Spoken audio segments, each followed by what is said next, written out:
Good morning and welcome to Tynwald 2016. My name is Ariane Brewer. My name's Ben Sowry. Welcome to everybody who is watching this, whether you're watching the live stream online or whether you have joined us in the Tynwald field today and you're watching on the big screen. We would like to extend a very warm welcome to you. Ben and I will be taking you through the ceremony step by step today. We'll be giving you a little bit of information about the formal ceremony itself, and then this afternoon we'll be taking you on a grand tour of the Fairfield, slightly more informally, behind the green here. It's literally to our left, and I can see that already lots of people are setting up, and it's looking to be a very busy day. Now, the actual ceremony itself is in 3 parts today. It begins at the Royal Chapel with a service of worship at 11 o'clock. That's in an hour and a half. Then the members of Tynwald and the other participants will move up the path here to Tynwald Hill behind us, and that's where the acts will be promulgated and any petitions of grievance will be brought forward. Finally, the court returns to the Royal Chapel where the acts will be captioned. Now, there are 14 acts for promulgation today, and they include the Freedom of Information Act 2015, the War Memorials Act 2016, and the Representation of People Amendment Act 2015. It's a day steeped in history, and I believe, Ben, you have a little snippet of that for us. I do. I have a little history lesson for everybody. So Tynwald Day 1916, 100 years ago to the day, it was known as a Reformers' Day. So it was a day of serious unrest and public protest on the Isle of Man. We had the First World War raging at the time. The island had lost its all-important tourist trade for that period, which led to severe financial and economic difficulties. We'd also lost an awful lot of local men to the war effort, which also meant a loss of income to households. So with this in mind, 2,000 men and women stormed the field here, demanding the resignation of the then Lieutenant Governor, Lord Raglan. They claimed that he was a tyrant, a dictator, and resistant to reform. So the governor was faced with shouts of resign, the council with cries of reform, and there were further demands for no food taxes and taxation of the wealth. So whilst walking along the rushes that you see beneath us here, Lord Raglan was hit square in the face by a big clump of wet grass. The petition to have him removed had no impact on Lord Raglan's rule, nor did it soften his stance on social welfare. So there you go, petitions. We've got a few petitions coming today, I believe. Well, absolutely. I mean, we're hoping for a slightly more civilised affair today. But there will be some petitions of grievance, one of which I believe to be presented by a women's group on the Isle of Man who want a statue erected in Laxey, and they would like that as a memorial to a lady called Sophia Goulden. Now, she was the mother of Emmeline Pankhurst, who was obviously an internationally renowned suffragette, very much a part of that movement, and very much a part of the movement which actually gave the women the vote. So that's all to look forward to later on today. So much to look forward to later on today, but let me just give you a little bit of background about Tynwald itself, for those of you who don't know.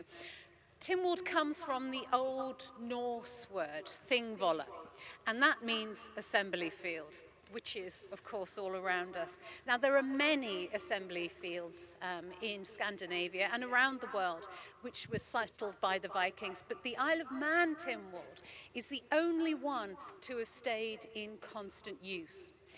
Tynwald is the living symbol of Manx political independence. It's the oldest continuous Parliament assembly in the world, and it distinguishes the Isle of Man from the rest of the world.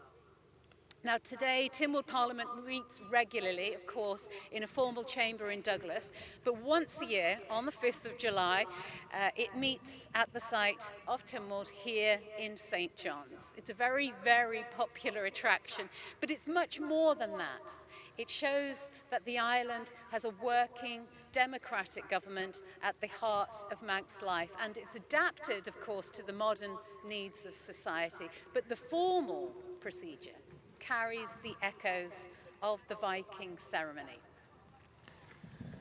Yes, so as you mentioned, we've got a packed schedule today, and I believe we're about to get a look on the big screen as to what we've got coming.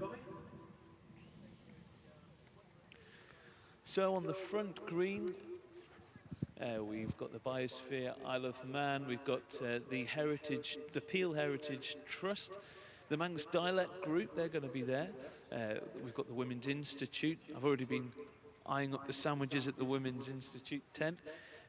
We've got DEFA, they're going to have some representation up there. And over at Bunskull, Ariane. Yes, lots happening at the Bun School. Of course, it's the only pure Manx-speaking school in the Isle of Man, probably in the world. I'll need to check my facts on that. Lots of events going on there today. Obviously, those will be mostly child-centred. So if you do get a chance to go and have a look at those things over there, lots of artistic activities for the kids, keep them busy, and I think you'll enjoy that. Also at the Cooley Ree, the park behind Tynwald, the Vikings have returned this year. Ben, do you know much more about that? Well, I'm looking forward to checking this one out. It's just a chance to have a look at the practices, the ancient history and how it's sort of shaped the Isle of Man's heritage. And I believe there's going to be an authentic Viking village set up down there. So we'll be checking that out after. That's wonderful. Well, I mean, there are many, many nods to the Viking culture throughout the Tynwald ceremony. Obviously, if you can see beneath our feet here, the path is strewn with rushes. Now, this tradition is an earlier homage to the Celtic sea god Manannan, traditionally the island's protector. We're very much hoping Manannan's going to be with us today and provide us with some decent weather. Otherwise, the umbrellas and the brollies and the welly boots will be back out again after last year, which was very, very wet. We don't talk about last year. But so far, so good. We've got a bit of cloud over there, but yeah, by and large, I think we're going to be okay today. One of the things you will see later on is at the front of the procession, this afternoon, will be the sword of state carried during the procession, and that symbolises the authority of the Tynwald Parliament. Now, in the past, the king or his representatives would have assembled on the summit of the hill with his nobles and officials, while the ordinary people would have been just gathering in the green here. No weapons, incidentally, were allowed on the hill. The emphasis for Tynwald Day was that disputes of the day should actually just be resolved by discussion. So the swords were left outside of the field. And of course, the Vikings were notoriously well known for their ability to fight. But what's lesser known about Viking culture is that it was hugely organized. They were fabulous farmers. They created the most amazing parliament, and the nods to that original culture are strewn throughout the day. Okay, so that wraps it up for our little introduction here. We're going to move over to the Lich Gate and greet the dignitaries and see if they have anything of interest to say. So, yeah, thank you from me, Ben Sari. Thank you.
Okay, I'm here joined by John Jockinghammer for East Douglas. So this is your first Tynwald Day. Very first day, yes. I'm really looking forward to it. A very proud day for us. I think it's, I am. It's very enjoyable. It's been a very long time since I've been here. It's probably been about 20 years since I've been here. It's shocking, really, isn't it? Shocking. But So Tynwald Day, it's sort of it's a landmark point of the year where you can reflect back on the year before and look ahead to what we've got coming up. So, I mean, since you took on the post, my memories failed me there. When was it now? September, November, yes. We're 10 months it's by the time the next election's on. So since you've taken it, I mean, how have you found it? How have you found your introduction to Manx politics? Thoroughly enjoyable. I really have. They've been very helpful, considering we're a political opponent sometimes, but they've been very helpful. And I think just meeting people and getting around, and that's what you've got to do. You've got to do some networking and push yourself forward, and the job will come to you. So are you readying yourself to go back out and chat to constituents again? Yes. I go around anyway. I hold surgeries and stuff like that, and so I've had quite a few of them, and I have met up with a few people. You know, I keep in touch with the town hall. I go to the town hall meetings, and whenever I can go to stuff like that, I try to keep in touch. You know, I mean, you have to now. I mean, it's a full-time job now, so you've got to be in touch still. So as somebody who only recently has been out campaigning and speaking to everybody, I mean, what's the consensus of the Manx public? What do people want to see happen? What do people want to see change? I think the big thing is the Britex vote is nobody expected. I mean, I think the next Parliament, dealing with the fallout from that is going to be quite difficult for them to approach. They're going to need a very experienced government, I would say, to deal with that, you know, because you'd be dealing much more on a national level. And of course, we've still got the financial constraints that govern us, you know, so I think, you know, we're not quite out of the woods yet. I think. So do you find the sort of uncertainty exciting, or is it a bit unnerving? Yeah, well, it is a bit unnerving and exciting at the same time. It really is. It is a challenge, you know, but I'm always more of my glass is half full than half empty, you know. I mean, I think when things were really bad in the 1980s and stuff like that, in the 60s, we're nowhere near as bad as that. So I think you have to look at the positives from it and work with what you've got. Okay, Mr. Jockey, thanks very much for your time. Enjoy your first Tynwald Day. I will do. Thank you very much. Okay.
Hello, and this is Roger Phillips, Clerk of Tynwald. Roger, could you give us an overview about what to expect later today? Well, there'll be no surprises for people who've been here before because, of course, we've been doing it for about 1,000 years. So really, this is a ceremonial event, but it's also a legal event in the sense that there are some serious functions we carry out here today which have a legal meaning. So it's not just an empty ceremony, it actually does have some purpose behind it. And what we're doing, apart from gathering together as the representatives of the community in the National Day, we're going to hear the Deemsters proclaim the laws in Manx and English. And this is something that's gone back in time immemorial from the earliest days. And that's important legally because the acts that have been given royal assent will not continue in force unless they are promulgated here in Tynwald and in St John's. So that's an important part of the ceremony which actually has a legal meaning. We're also going to have some petitions, and this is an ancient right which was recently reasserted about 40 years ago, and it's the right of people to seek redress from Tynwald. They bring matters of concern to the attention of Tynwald Court, and this is a special way of doing it, and they are able to walk up and give me the petitions, and I hand them to the Lieutenant Governor, who hands them back to Tynwald, and action can be taken. And sometimes the petitions are taken up and there's a committee, and it has some substantial impact on policy. So it's a very good way of connecting with the community that we all work for. And also we caption the acts, as it's called, which is the two presiding officers certify that the acts are finally done in all senses, that they've been proclaimed and therefore they are now settled law. So it's a very much a public sitting of Tynwald, carrying out certain functions. It follows the same thing we did last year and the year before, and I always find it profoundly moving to know that I'm part of a ceremony that was written down first in 1417, but even then was very old, and it's part of the same pattern. So that's what we're going to expect. No surprises. Thank you for that. And your role today, how does it pan out for you? Well, for me, I'm the Chief Permanent Officer of Tynwald, so I have to be here, obviously. It's a sitting of the court, and as you'd expect, the Clerk of Tynwald attends all the sittings of Tynwald Court. My function in terms of having a role in this particular bit of parliamentary theatre is that I go down and collect the petitions from the petitioners, most of whom I've already advised about the content of their petition. And I transmit them to the Lieutenant Governor. So that's my walk-on part. I don't say anything. But And I've been speaking to various folk before the ceremony today, and it doesn't just happen, does it, Tynwald Day? There are months of preparation. I have to say that I have a wonderful team of people who work with me who have done a huge amount of work to get this what you see today. You're quite right, it's not easy. Even though we do it much the same every year, you'd think it would be fairly routine, but it's not, because everything brings its own changes, and they've done magnificently. And I have to pay it would be invidious to choose too many people because it's such a big team, but I have to say that the third clerk, Joe Corkish, has taken the primary role in ensuring that everything is coherent and works together in my office. But we've been supported by the Department of Infrastructure and their staff as well, with Mike Quayle and the police doing their part. So it's all a huge team effort from various parts of the public service. But obviously my office is in the centre of it. I mean, your enthusiasm for the event is infectious. Is there anything specific that you're really looking forward to today? I'm looking if I say I'm looking forward to be over that, it's not quite what I mean, but I'm looking forward to a very successful event and to be able to look back happily at another successful Tynwald Day. So but actually I enjoy it all the way through anyway. And I have the luxury of being supported by such reliable people, I can relax. Fingers crossed for some good weather. Well, I'm going to take full credit for that, actually. That's me. Roger Phillips, thank you very much for that. Okay, thanks.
today. So I'm here with the Speaker of the House of Keys, Steve Roden, MHK for Garth. So welcome.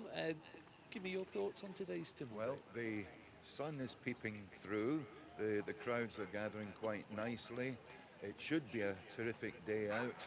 Combination of formality and tradition and family fun, and that's what it's all about on this our National Day. Now, you were in the press this week talking, well, appealing to the Manx public to come down. I mean, are you concerned that sort of diminishing numbers are turning out? Well, I think we have to continually remind ourselves that this is the Manx National Day, and the word national means just that. The Manx nation is a nation, and the reason it's a nation is because it has its own parliamentary system. Tynwald has been in existence in one form or another for 1,000 years, and if it hadn't been in existence, we would simply be an offshore county of England, and perhaps one MP being sent to Westminster, like the Isle of Wight. And I don't think that is really what people would like to see. So people come and go from the island, and new residents, many of whom take on board the traditions of the island. It's very important that they are given the opportunity, as well as Manx-born people, to celebrate this National Day. Now, we have the general election coming up in September, of course. Talk to me a bit about your current political aspirations, what it is that you're looking to moving on to next. Well, I have announced that I shall be putting my name forward as President of Tynwald when Madam President retires on the 18th of July. I have been Deputy President as Speaker for the last 10 years, but it's simply in the hands of my Tynwald colleagues. If they would choose me, I'd be absolutely delighted to do the job for 5 years. If not, I shall be making a decision whether to stand in the general election immediately after. So just finally, I mean, talk to me a little bit about what you anticipate the fallout of Brexit being for the island. I mean, I know we don't have a crystal ball, but as you see it. Well, I think we're lucky that we have, compared with the situation in Westminster, we actually have a situation of political stability here. There will be no violent swing of political direction after September. I know behind the scenes people have been working incredibly hard with very good professionals in our senior civil service who are in contact with key people at Westminster and the various jurisdictions to ensure that whatever happens in the United Kingdom, the Isle of Man's interests are properly taken account of, and that is critically important. We are a side player in all this to a large extent, but we cannot afford to be left adrift. Back in the early 70s, it almost happened, were it not for some very strong parliamentary moves by key individuals at that time, Speaker Karush being one of them, to ensure that the Home Office properly represented our interests in the run-up to the UK Treaty of Accession to the European Community. And we had the famous protocol attached to allow guaranteed trade with Europe, something that could have easily been overlooked. But we will not be in that position now, and I think it's thanks to the very strong political leadership, if I may say so, also to our Chief Minister, and establishing contacts with his counterparts in Westminster, Edinburgh, Cardiff, and so on. Mr. Roden, thanks very much for your time. Thank you.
Health and Social Care Minister Howard Quayle. Mr. Quayle, would it be fair to say, do you think, that there are big changes ahead for the Isle of Man? Yes, I think the next 5 years are going to be very interesting. The island faces a lot of challenges. I think we're well placed to steer through those challenges, but I think before I was saying there was 4 main key issues for the island to come through in the next 5 years, and now with Brexit there's a 5th one that we've got to sort out. But I think you've got to seize the opportunities that are available rather than looking at it as a negative. You've got to explore all the options and ensure that the island comes through in a better position. That's definitely been a theme that the Isle of Man government's been trying to put across in looking to Brexit as a source of opportunity. Is that something that you resonate with? Absolutely. I mean, whether you voted for or against, there's no point crying over spilt milk. You've got to look for the opportunities and work hard, work with the contacts that we've got in Westminster to make sure the island isn't forgotten and ensure that we come out of this better than we started. And those other issues you mentioned, what else have we got to challenge us ahead? Well, as an offshore finance centre, we're constantly under attack, whether it be regulatory or people trying to take our business from other jurisdictions. We've then got a health and social care policy which has got to be affordable for the next generation.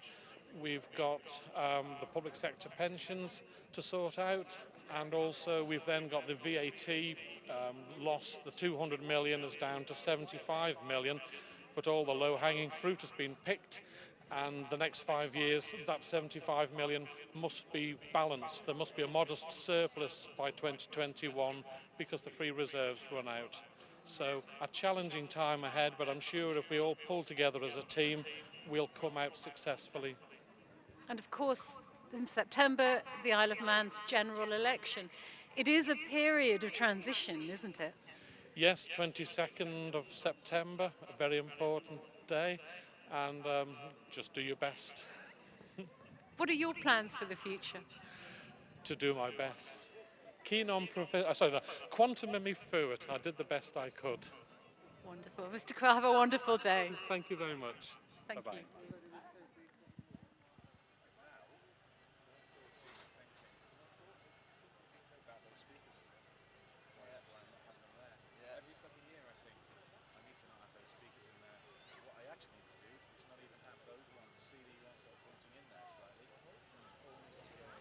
Okay, so I'm joined now by leader of the Liberal Vanham Party, MHK, Kate Beecroft. So hello, how are you? I'm good, thank you. Good. Particularly good on well, it's not quite a lovely day, but at least it's not raining. Quite, not like last year. No. I mean, Tynwald Day, it's a good benchmark for reflecting back and looking forward. So, I mean, how's your last year in politics been? It's been a very interesting year for me, but I am standing for re-election. I hope I'm successful because I don't feel that I've achieved all that I want to achieve yet. So with a good wind, I hope that my constituents will think that I've done a reasonably good job for them up to now and will honour me with their vote again. Now, looking ahead then, pretty challenging times ahead, would you say? Well, extremely challenging. I mean, we've already got the financial situation, which, let's face it, on current government spending, there isn't enough available reserves to last us through the next administration. And then, of course, you've got all the Brexit stuff on top of that, which we really don't know. We're waiting to see what happens. We're not in control of that, which is really frustrating. So the prospect of those challenging times, it may be enough to put some people off from restanding, but it's given you that vigour to keep on going. Well, it has me, because I set out with certain objectives and I haven't achieved them yet. I've made inroads, but I'm not there. And I have to say that the first couple of years I found quite frustrating, because people say to you, are you enjoying it? And I don't think you can enjoy something until you've achieved something. And the first couple of years, it did feel like I hadn't achieved very much. But after that, I do feel like I've achieved quite a bit. And I would like to carry on doing that. And what's the mood in the House? Is more sort of harmony amongst the MHKs, or is it still in gridlock at times? most of us have always been harmonious. It's only some who are intransigent, and we won't go into that today, I don't think. No. Thank you very much for your time. You're welcome, Ben. Thank you.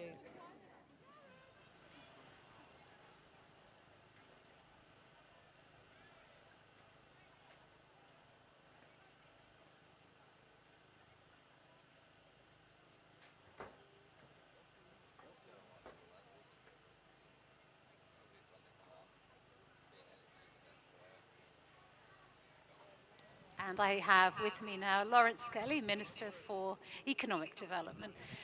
Mr. Skelly, what's the mood within your department after the so-called Brexit? The mood is one of, I think, instability, and people are interested as to what the Isle of Man's position is going to be. And I think if we look today, we look at our flag, the three legs, and we will do what we've always done. We will stand on one of those three legs.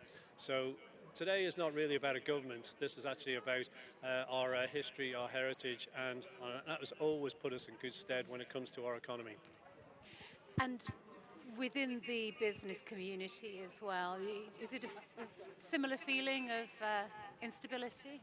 It is, yes. But I think if you think of those, whichever way thrown, always stand, I would translate that into modern language today.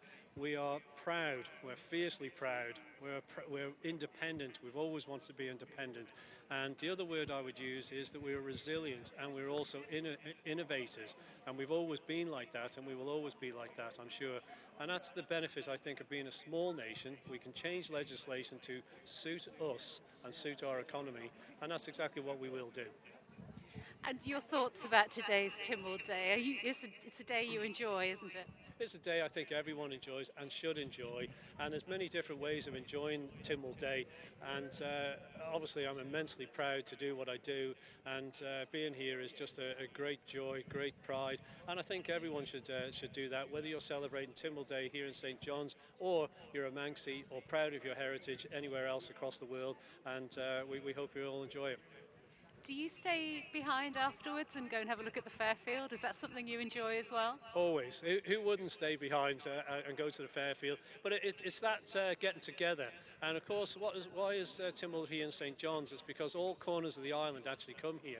And I love it because I was raised in Ramsey, but I live in the south. And I'll see people from all over the island here today that I probably wouldn't see all year. So it's a great opportunity, I think, for to get together and see the skeet and what's going on. So love it, actually, I really do. Mr. Skelly, happy Tynwald Day. Happy Tynwald Day too. Thank you. Okay, I'm joined now with MHK Richard Ronan. So yeah, first of all, give me your take on Tynwald Day as a proud Manxman. Well, obviously this is a great day for all Manxmen, Manx women, and it's just a great day, a great ceremony, and deeply proud to be here and taking part in it. So this is your 5th year as an MHK. Reflecting back on your spell, I mean, how's it been? Well, it's my 5th year as an MHK here, but I've been here 7 times to Tynwald as chairman of and vice chairman of Castletown Commissioners also. But I think it's been pretty clear. It's been a pretty tough 5 years, and we've got to where we are. I think we should all be very proud of where we got to as well, but pretty clear there's some big challenges ahead as well. Well, talk to me about some of the challenges faced by your department. Well, I think really what we try to do really is to sort of collect, the sort of responsibilities with the environment which we've had, which I think we've done very successfully, and also looking at sort of enhancing and embracing the sort of the food offering in the Isle of Man, and sort of where we can sort of give that more value to the Isle of Man. And how is that whole message, the sort of eat local, buy local, how's that going? Well, it's a challenge, like everything's a challenge, and it's changing culture, changing mindset. But what we have is a clear sort of strategy in place. I hope that continues well into the future as well, because certainly the Isle of Man's had a lot of growth, a lot of economic growth in the last 30 years, but what has sort of, I believe, been left is the indigenous industries, which I think will serve us well in the future. And looking ahead to the future, it's going to be a challenging couple of years, what with everything that's going on. uncharted waters quite clearly. But with that comes challenges. The Isle of Man has always faced challenges from offshore, overseas. This is something we've excelled at, I think, over the years. And what we have to be is to be on our guard, adapt and adjust to whatever the climate is across the world, and I'm sure we'll do that. So, of course, we've got the impending general election. I'm asking everybody I speak to, have you made a decision as yet?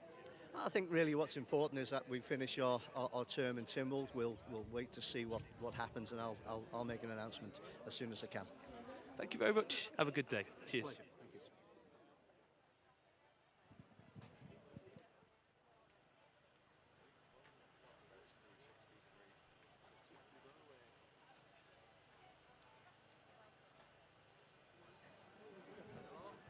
Member of the Legislative Council, Mr. Jeff Corkish.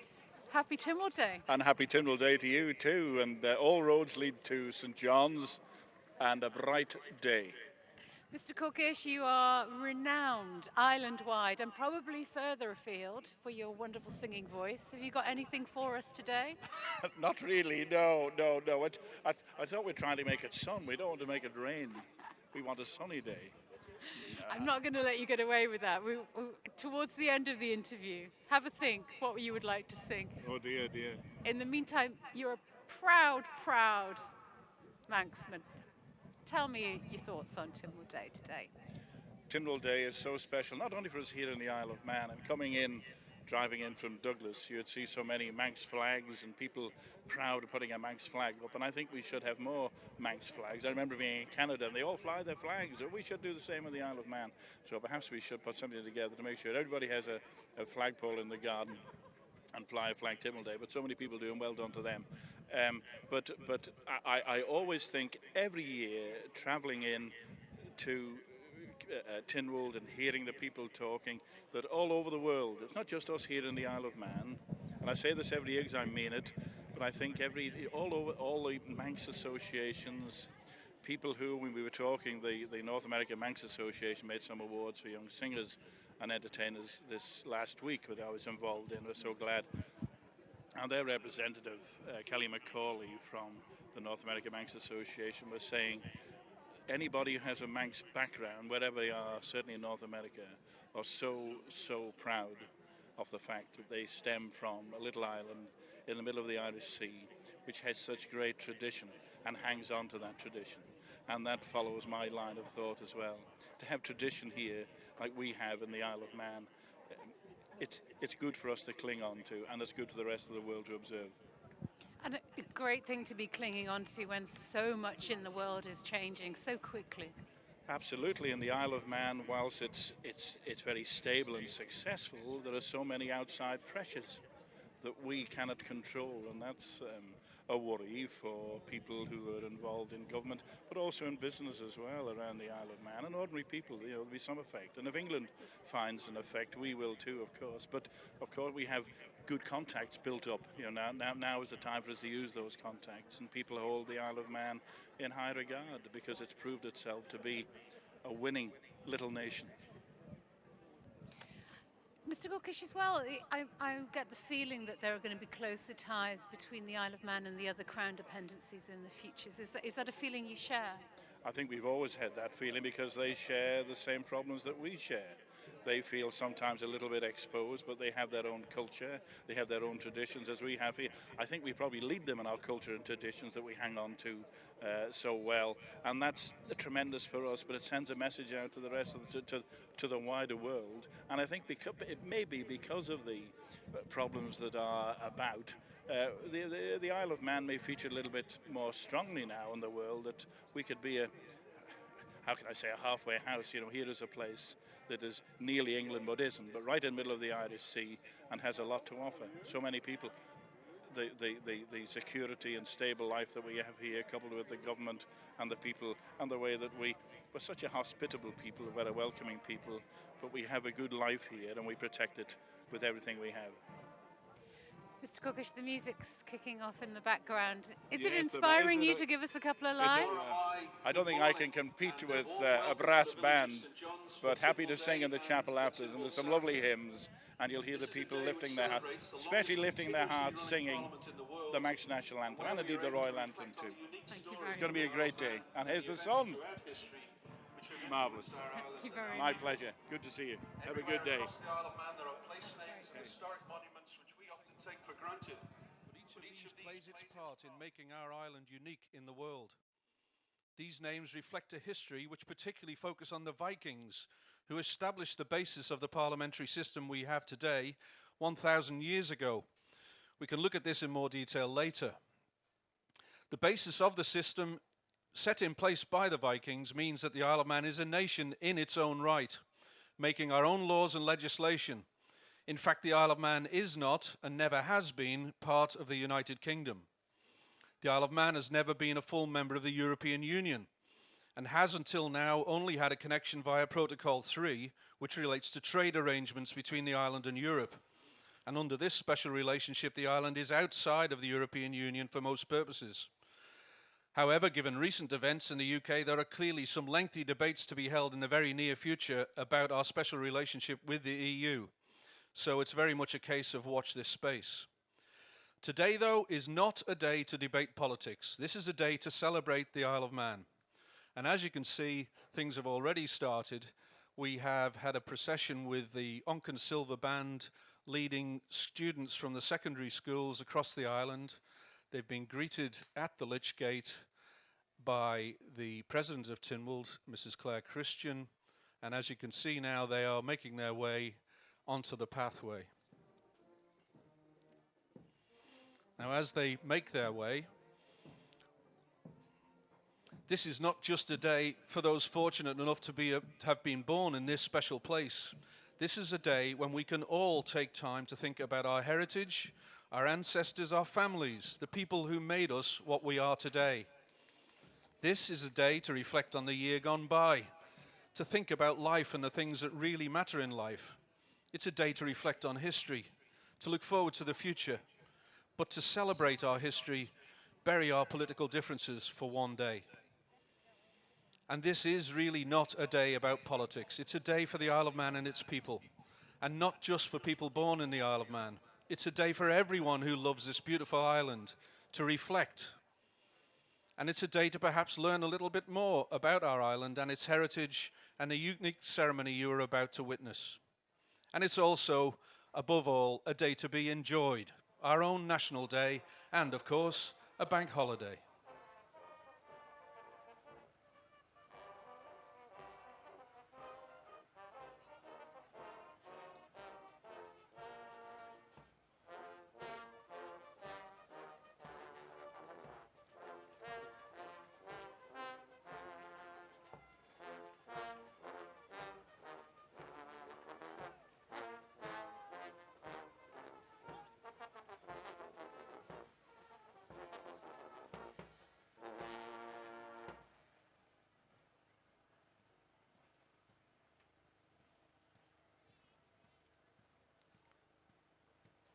Now, as the Onken Silver Band and the students from the secondary schools make their way down to the end of the pathway at the bottom of the hill, you will see in the background that we now have the military groups arriving, led by the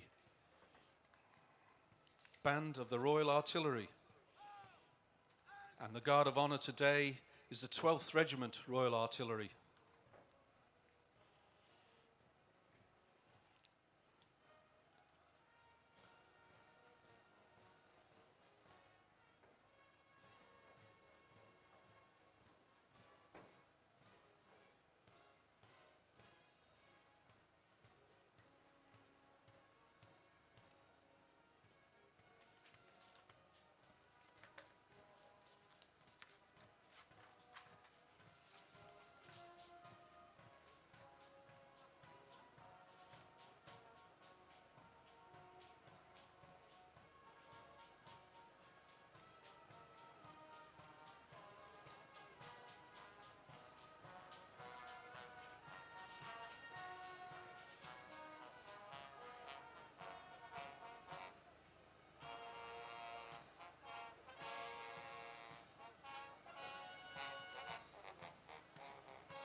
Now this is the point where the standard bearers make their way onto the processional footpath and also across to the War Memorial.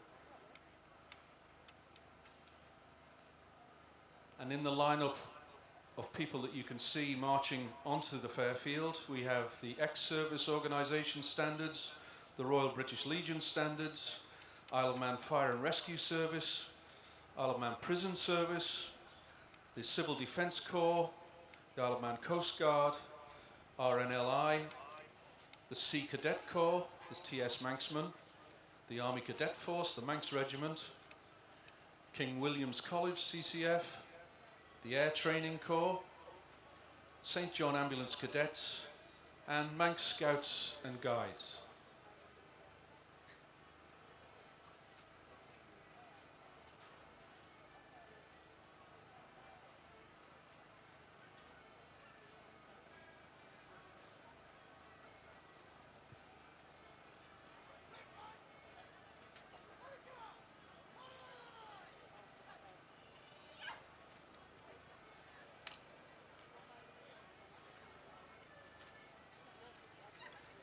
The Guard of Honour today is the 12th Regiment Royal Artillery. The regiment was established in 1947 when the 7th Regiment Royal Horse Artillery was retitled the 12th Anti-Tank Regiment Royal Artillery. The regiment was deployed to Libya that year and subsequent years in Trieste, Malaya, Borneo and Northern Ireland in the 1970s. T Battery and 9 Battery were sent to the Falklands in 1982, and then T Battery and 58 Battery were involved in the Gulf War in 1991. 12 Battery was deployed in the invasion of Iraq in 2003. The regiment is currently based at the Baker Barracks, Thorney Island, as a ground-based air defence unit. And the Guard Commander today is 2nd Lieutenant Harry Whittington. The Band of the Royal Artillery was formed in the mid-18th century when officers of the artillery were serving in Germany. The famed Royal Artillery concerts began sometime between 1810 and 1815 and became a regular feature of London musical life for more than a century. Queen Victoria frequently engaged the band to perform at state banquets, and the band now performs at numerous events each year, such as this, and has diversified over time, and they are able to provide a number of smaller ensembles, playing anything from jazz to clarinet quartets. The Director of Music is Captain Neil Skipper. And throughout the day, the band will play a number of times during this ceremony, and we will have a break in the commentary so that everybody can hear. And amongst the performances will be the Tynwald March, which has been written specially for the Tynwald ceremony some years ago by Charles Gard.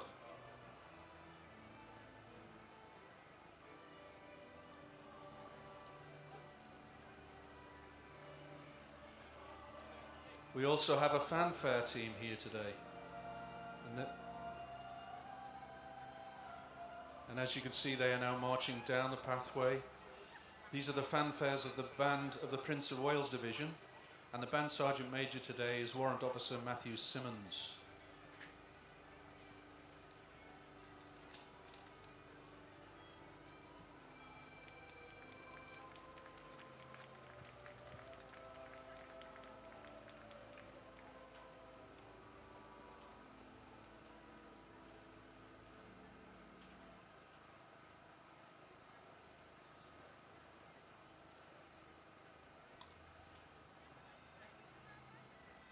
The Tynwald ceremony you witnessed this morning is unique in the world. There is nothing quite like this anywhere else. So today you're witnessing something very special on the traditional day for Tynwald Day of July the 5th. Men, women and children across the world with Manx connections will also be listening and watching online and having their own private celebrations to mark this special occasion. Manx flags are flying everywhere today, not just in the Isle of Man, but across the entire world.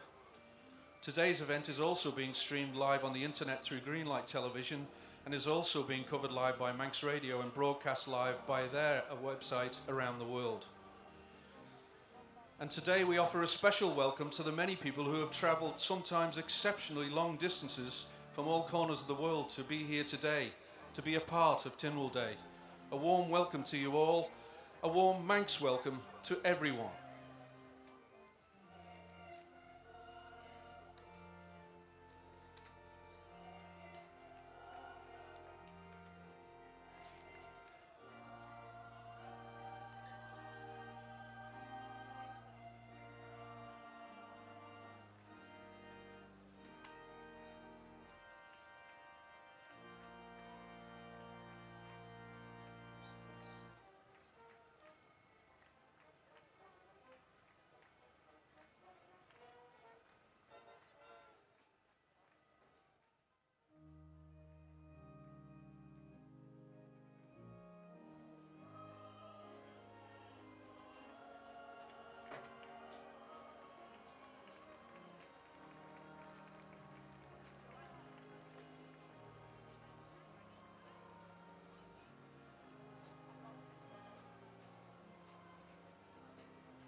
thank you to the Band of the Royal Artillery for that.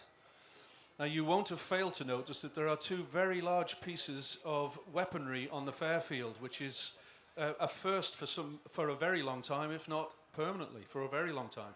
In fact, the official description is these are called 150mm light guns, believe it or not. It's the first time we have seen such serious pieces of military firepower for many years. But don't worry, they will not be fired today. And you will see members of 103rd Regiment moving these guns around a little later and then on to Government House this afternoon. Now, the Viking history behind the Tynwald ceremony is massively important. The strength of the connections between the Isle of Man and the Vikings cannot be underestimated. When the Vikings arrived in the Isle of Man in the 9th century, they were clearly very happy here because they stayed for 400 years. And there is evidence of their presence everywhere, including longship burials, monuments, and numerous important archaeological finds. There are lots of place names in the Isle of Man which came from Viking backgrounds. Many of the place names used on the island today come from the Viking language.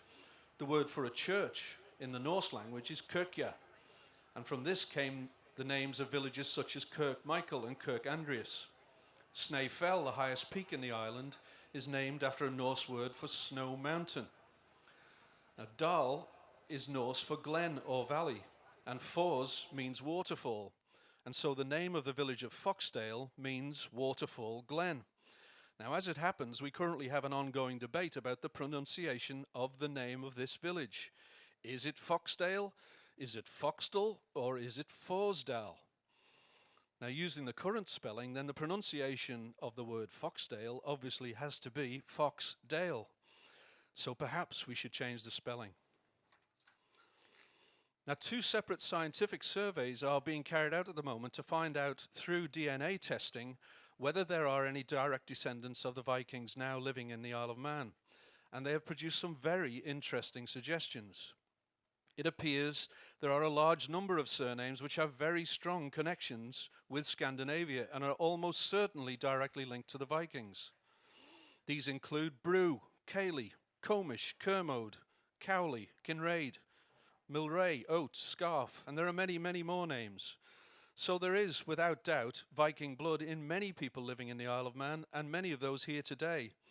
It's a very interesting subject, and you can find out more online at the websites of Manx DNA and also the websites of the University of Leicester. And there is also another Viking link. It appears that the famous Manx Lockton sheep was originally brought here by the Vikings. And now we await the arrival of His Excellency, and as you can see, the Outriders are here, followed by His Excellency.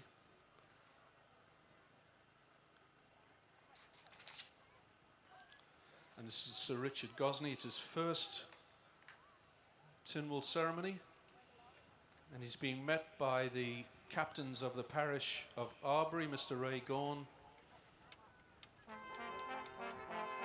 and the captain of the parish of Garth,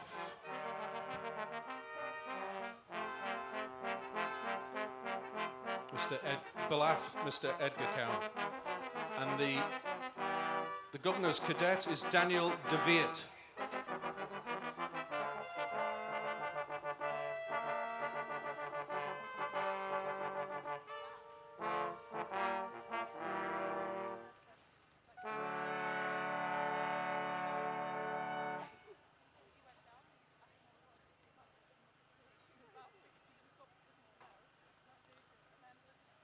His Excellency and Lady Gosney are walking over to meet members of the public. This is an innovation which started with our previous governor, Adam Wood. And after he's had a chat with a few people, he will take the royal salute on the dais.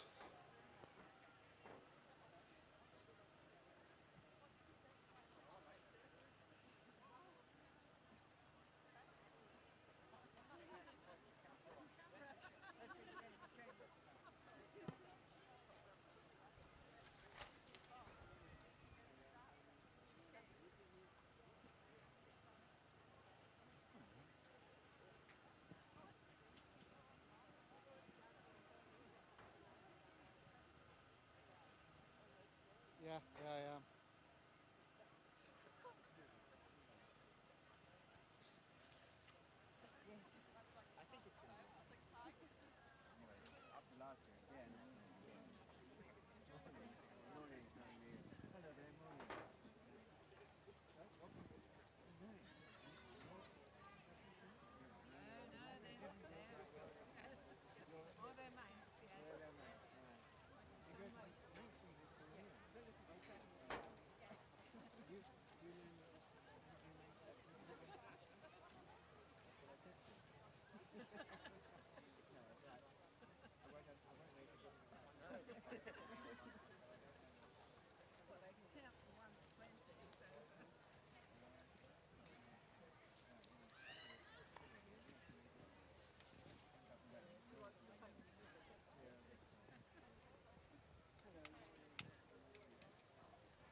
His Excellency will now stand on the dais and take the salute.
Now His Excellency will inspect the Guard of Honour, and then afterwards the first rank of the Royal Artillery Band.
see that His Excellency is meeting some of the members of the Royal Artillery Band, and then from there he will move across towards the War Memorial, where we have our annual ceremony where there will be a wreath will be laid. And this is the National War Memorial, was built and designed by PMC Kermode, and there's another Viking name, Kermode. And the Isle of Man played its part in no small way during both wars and suffered 1,200 casualties during the First World War and 500 in the Second World War. So we know that everyone here today will want to pay their respects with a minute's silence, particularly following a week where the world has been looking back at the 100th anniversary of the terrible casualties suffered at the Battle of the Somme.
thank you to everyone for observing that minute's silence. Thank you. Now, the Lieutenant Governor and Lady Gosney and his party are now making their way down the pathway, and they will shortly go to the church hall, which you can see down by the Lich Gate, and that today acts as a robing room. There he'll be met by the President of Tynwald. They all gather together and then march back into the church for the service. So just to give you a rundown of the things that's going to happen from now on, the service will take place as soon as everyone's seated, obviously. It takes around about 55 minutes, but you can follow it on the screen. And if you have a program, you can sing along, and please sing along with the Manx Festival Chorus, who are here with us today on the stand. Then on the hill itself, we'll have the official business of the day, which includes the reading in both the English and Manx languages of the laws which have been enacted during the past year and which have received royal assent. Then there's an opportunity for members of the public to offer petitions for redress of grievance, and then the processions reform around about 12:20, and the members of Tynwald go back into the church, where there will be a captioning ceremony where the acts promulgated from the hill will be signed by the President of Tynwald and the Speaker of the House of Keys. And then shortly after that part of the ceremony, the Governor leaves the church and the Tynwald ceremony. There is actually an official photograph taken of the entire party just outside the church, and then His Excellency leaves and is driven away back to Government House.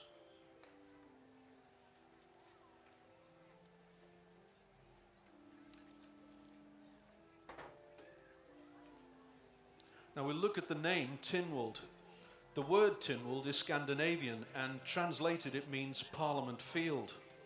There are also strong similarities in names of other towns in the British Isles where the Vikings settled, such as the town called Tynwald, spelt with a D, in northern Scotland, which has the same Viking roots.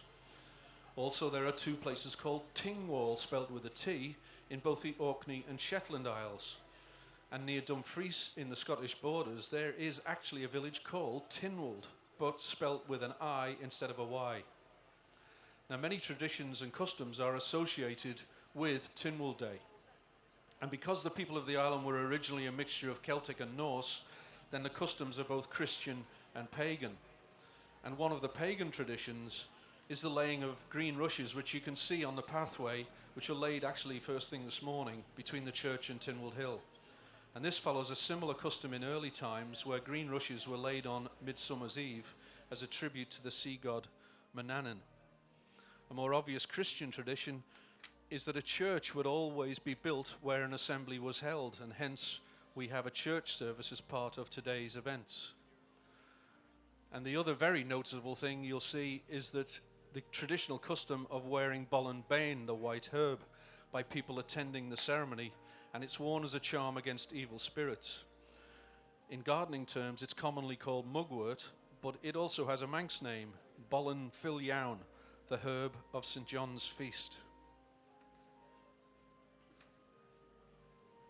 St. John's is a unique church in that it contains special seating arrangements purely for Tynwald Court, with named seats for the members, and it has the coats of arms of former governors displayed around its walls. If you'd like to go into the church after the ceremony, you're very welcome, and blue badge guides are available throughout the rest of the day to show people around. The act of penitence and the grace in Manx will be given by the chaplain of the House of Keys, the Reverend Bill Martin, who is also leading the service as a whole, but this is his final time. The soloist today is Mr. Paul Costain, who won this year's Cleveland Medal, the highly coveted top award at the annual Manx Music Festival. And he will sing Isle of Mona, which is written by John W. Gelling. The blessing will be given by the Lord Bishop, and the service will end with the Manx National Anthem.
Now we have the beginning of the procession from the robing room into the church for the service.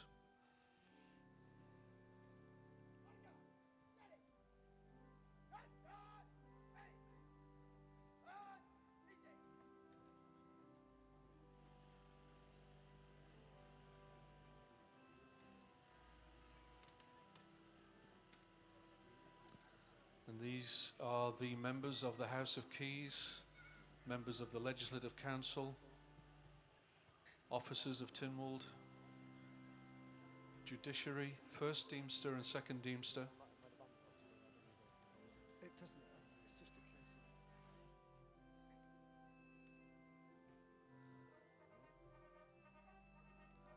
of... And now you will see the Manx flag.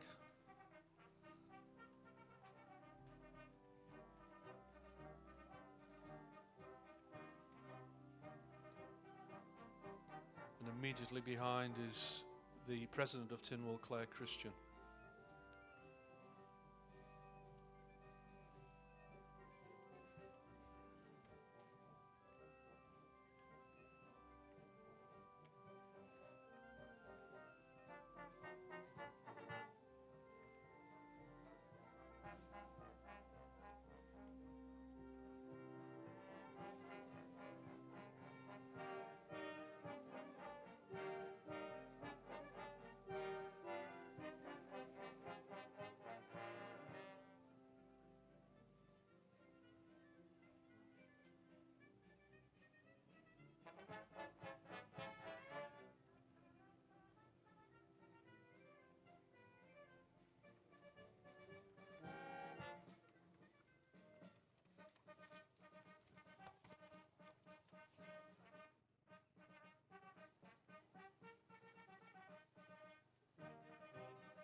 Now the fanfares of the band of the Prince of Wales Division lead their way to the church, followed by His Excellency.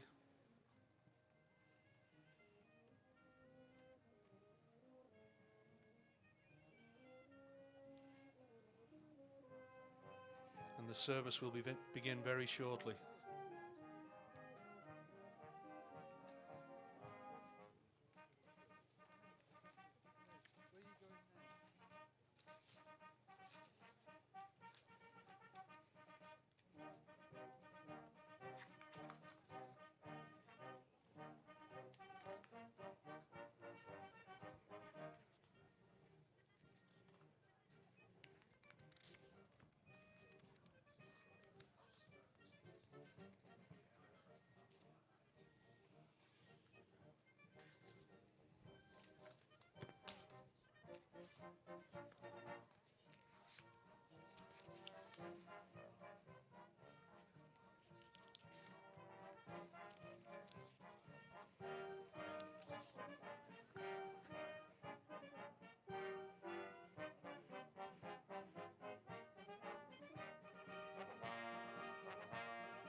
Many benefits we have received during the past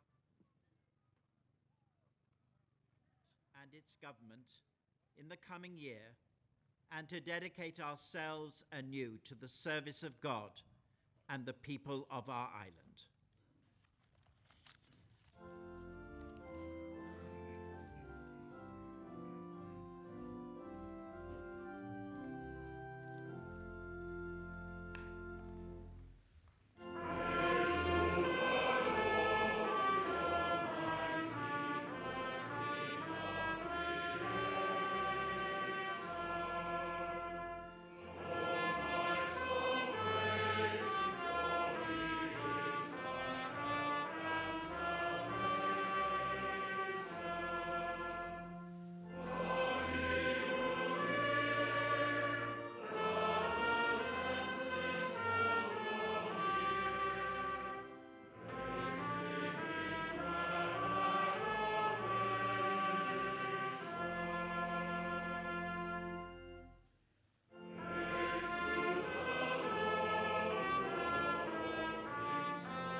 Let us pray.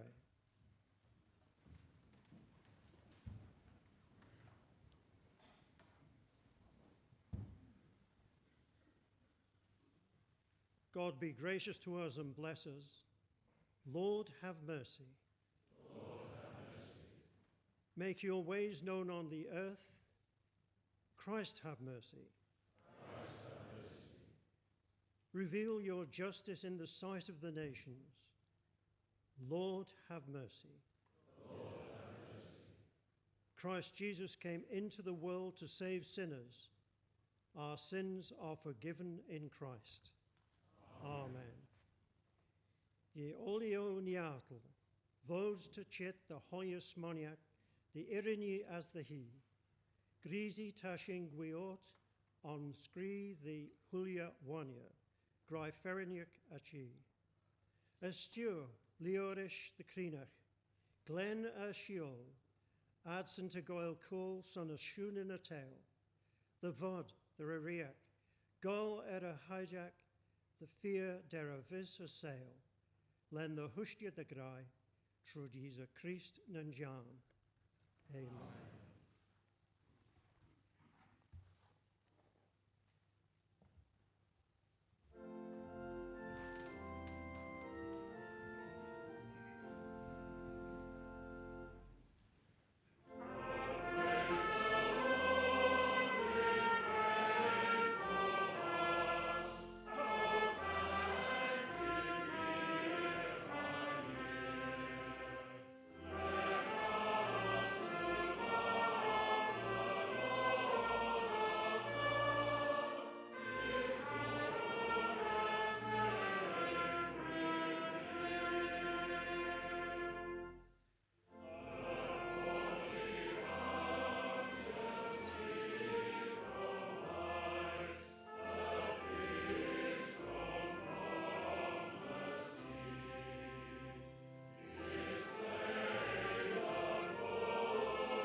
Gospel of Mark, chapter 12, verses 28 to 34. One of the scribes who had listened to these discussions and had observed how well Jesus answered came forward and asked him, "Which is the first of all the commandments?" He answered, "The first is, 'Hear, O Israel, the Lord our God is the one Lord, and you must love the Lord your God with all your heart, with all your soul, with all your mind, and with all your strength.' The second is this, 'You must love your neighbor as yourself.' No other commandment is greater than these." The scribe said to him, "Well said, teacher. You are right in saying that God is one and beside him there is no other. And to love him with all your heart, all your understanding, and all your strength, and to love your neighbor as yourself. That means far more than any whole offerings and sacrifices." When Jesus saw how thoughtfully he answered, he said to him, "You are not far from the kingdom of God." After that, nobody dared put any more questions to him.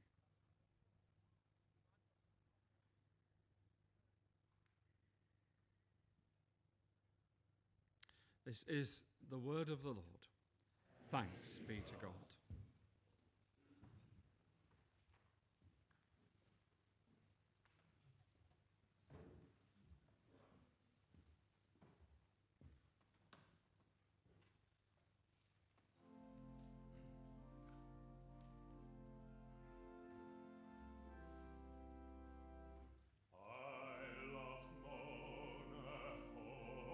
Beloved, hear me say.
Please stand. We affirm our faith in the words of the Creed. I believe in God, the Father Almighty, maker of heaven and earth, and in Jesus Christ, his only Son, our Lord, who was conceived by the Holy Ghost, born of the Virgin Mary, suffered under Pontius Pilate, was crucified, dead, and buried. He descended into hell. The third day he rose again from the dead. He ascended into heaven, and sitteth on the right hand of God the Father Almighty. From thence he shall come to judge the quick and the dead. I believe in the Holy Ghost, the Holy Catholic Church, the communion of saints, the forgiveness of sins, the resurrection of the body, and the life everlasting. Amen.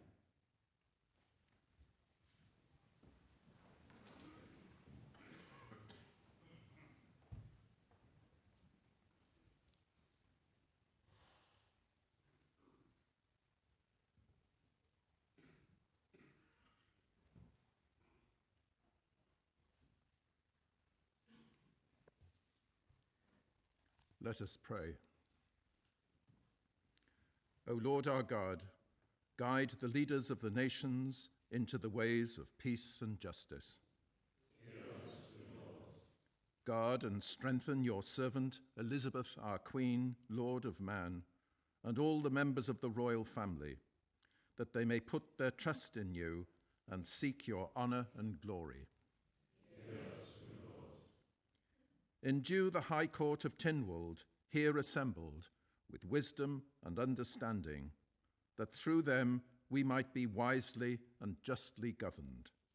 Hear us, Lord. Bless those who administer the law and all who hold public office, that they may uphold justice, honesty, and truth. Hear us, Lord. Give us a broader vision of the needs of the whole world, a deeper compassion to fill these needs, and a desire to uphold the rights and freedoms of all your children, regardless of creed or race. Hear us, Lord. Almighty God, our Heavenly Father, we praise thy holy name for our island heritage, and we beseech thee with thy favour to behold all who dwell here. May thy blessing rest upon all the labours of our minds and hands. Keep, we pray thee, in thine almighty care, all who go down to the sea in ships, and all who travel by land and air. Help us to order with grace and dignity our common life in town and sheeding, that we may live and our children grow in health and godliness. May thy grace be with all who visit our shores, that they may find recreation of body and soul, and with us may glorify thee, the giver of all good things, through Jesus Christ our Lord. Amen. And we pray in the words that Jesus himself taught us. Our Father, who art in heaven, hallowed be thy name. Thy kingdom come, thy will be done on earth as it is in heaven. Give us this day our daily bread, and forgive us our trespasses, as we forgive those who trespass against us. And lead us not into temptation, but deliver us from evil. For thine is the kingdom, the power, and the glory, for ever and ever. Amen.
God grant to us his grace. To this nation, the Queen, the Commonwealth, and all humanity, peace and concord. As banach diewriuniatl an amach as spirit nu, the raun amas diaw as da hanach dan meriw, sondabrech. Amen.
Well, you'll see now that the west doors of St. John's Church have opened, and as is traditional, the procession down the pathway is led by St. John's Choir. And today, there are 3 members of this choir who have been serving for a very long time, as well as Derek Crellin, who's been the organist since 1960. Derek's wife, Jessie, Thelma Corrin and Barbara Kinraid were both in the choir at that time as well, so it's a remarkable amount of service.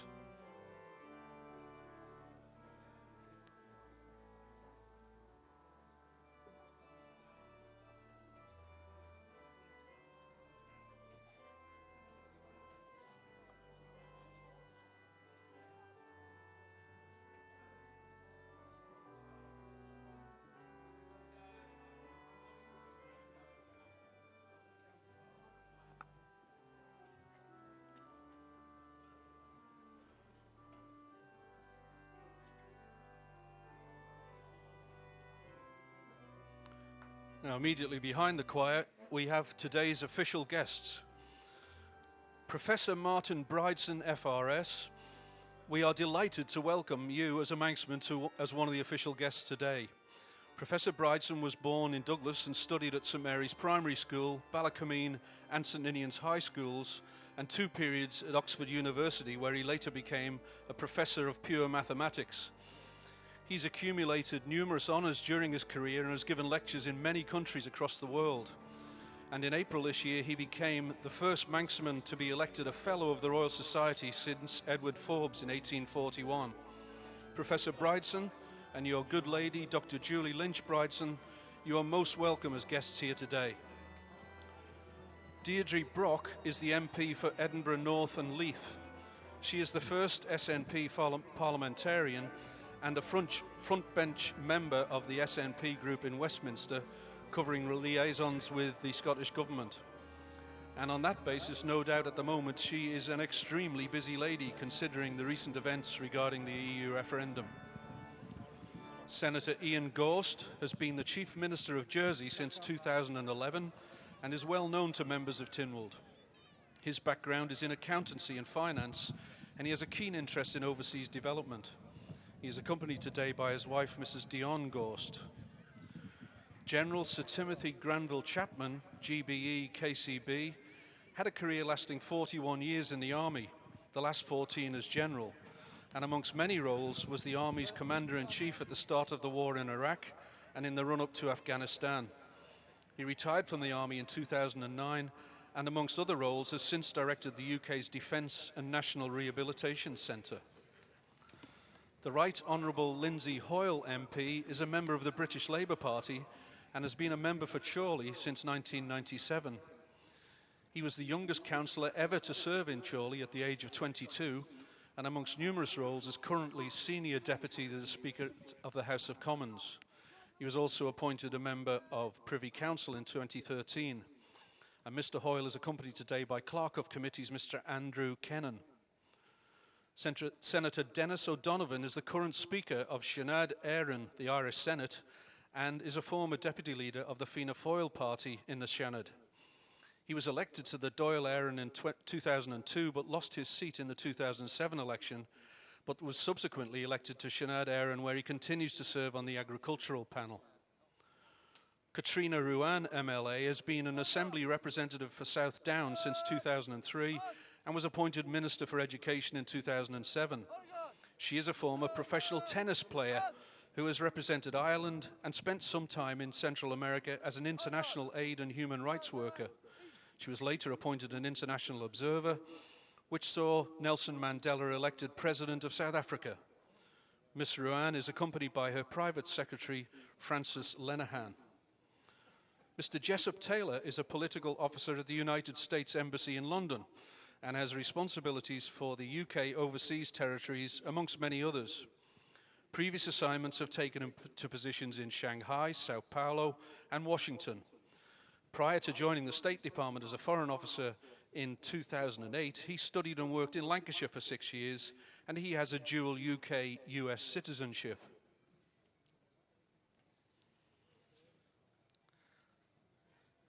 Now, amongst some of the other guests here today, travelling a very long distance, and probably the longest distance to be here today, is Mrs. Margaret Sharp from Australia. And she is convener of the Celtic Council of Australia. She was previously president and now vice president of the New South Wales Manx Society. Ms. Sharp has been convener of the Celtic Council of Australia for the last 9 years, and it's an organisation established in Sydney in 1982 to represent Australians with backgrounds from the Celtic nations.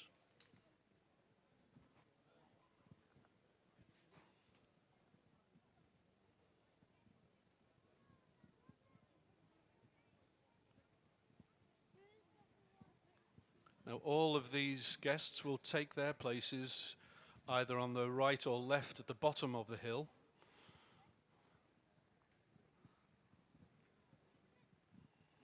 It doesn't look as if there's enough seats for them all, but I'm sure they will all fit in.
So now you can see that they are starting to form a second line on the pathway.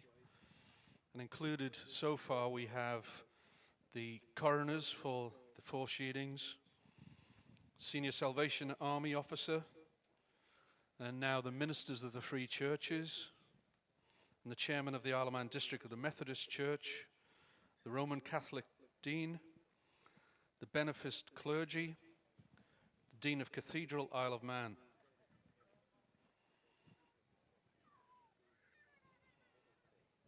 We have the Vicar General, the Archdeacon,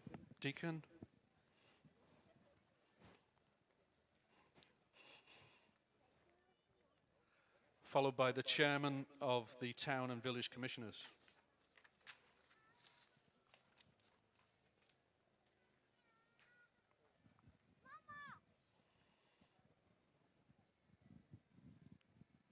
Behind them, the Mayor of Douglas, Mr. John Skinner, Chief Registrar, and a representative of the Commission of the Peace.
And we have the captains of the parishes, Ian Lyder, the High Bailiff, the Chief Secretary, and the Chief Constable.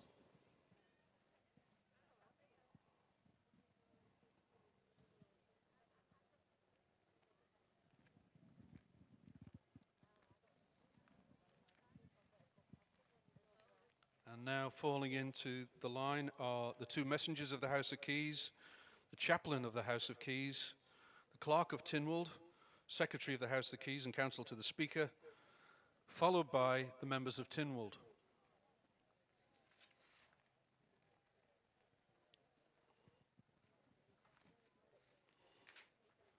Now this is the final Tynwald ceremony prior to the forthcoming House of Keys general election on September the 22nd. Some members have already stated they won't be standing again, so this is their final appearance on Tynwald Hill. And as with any election, there are always some surprises, so it may well be that some of the faces you see here today will not be here again next year. Following today's open-air ceremony, which is in fact an official sitting of the Court of Tynwald, there is one more sitting on July the 19th before the Manx Parliament is dissolved. However, all ministers will remain in their posts until October, when a new cabinet is formed after the general election. And this is also the final Tynwald ceremony for the President of Tynwald, Claire Christian, who is standing down, and already one name has come forward as her potential successor in the shape of the current Speaker of the House of Keys, Mr. Steve Roden.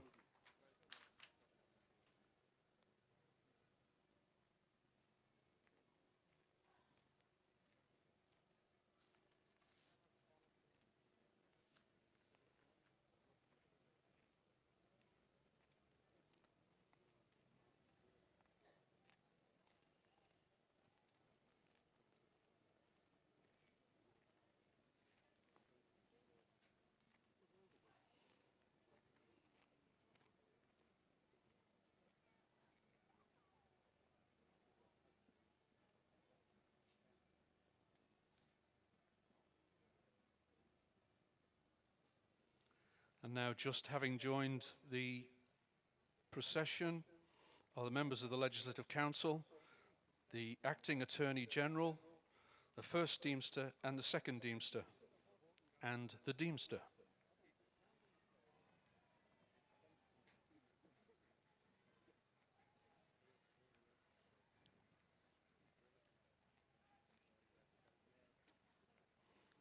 Also the Lord Bishop, the Tynwald Seneschal, and now, behind the Manx flag, the President of Tynwald.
And with perfect timing, the Manx weather has turned beautiful as the Sword of State, carried by Mrs. Bernadette Williams,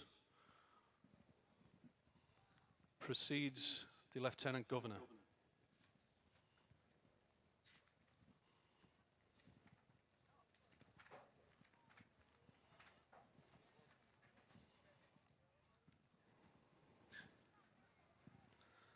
Now, the Lieutenant Governor is Sir Richard Gosney, KCMG CVO, and he was appointed on May the 27th this year. Sir Richard is a British career diplomat and has a number of overseas postings, including Jakarta, Buenos Aires and Madrid. He has also acted as private secretary to three well-known former Foreign and Commonwealth secretaries, Sir Geoffrey Howe, John Major and Douglas Hurd. Sir Richard has spent several years in Africa, including Kenya and Swaziland, where he was appointed head of the Foreign Office. He later took up an appointment as British ambassador to Indonesia and then British High Commissioner to Nigeria. His last posting was as Governor and Commander-in-Chief of Bermuda, from where he retired in 2012. His personal interests include bird watching, walking and sailing, so he will clearly be very happy here in the Isle of Man. And he has already accepted an invitation to become patron of the Manx Wildlife Trust.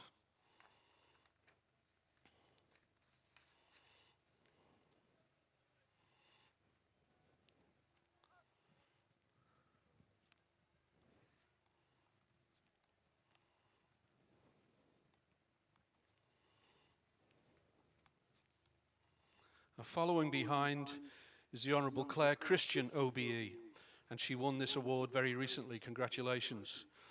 She was elected President of Tynwald in 2011, but she announced just recently that she would be retiring from the position after the general election. Mrs. Christian has had a distinguished career in Manx politics, following in the footsteps of her father, the late Sir Charles Carrouche, former Speaker of the House of Keys. She was first elected as MHK for Ayr in 1980 and served in numerous positions, and was elected to the Legislative Council in 1993, where she served until election as President.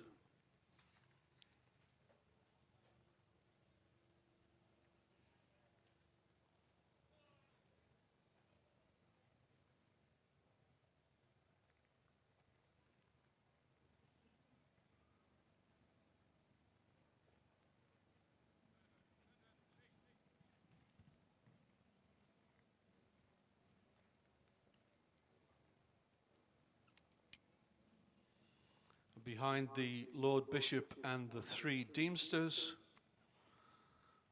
we have members of the Legislative Council.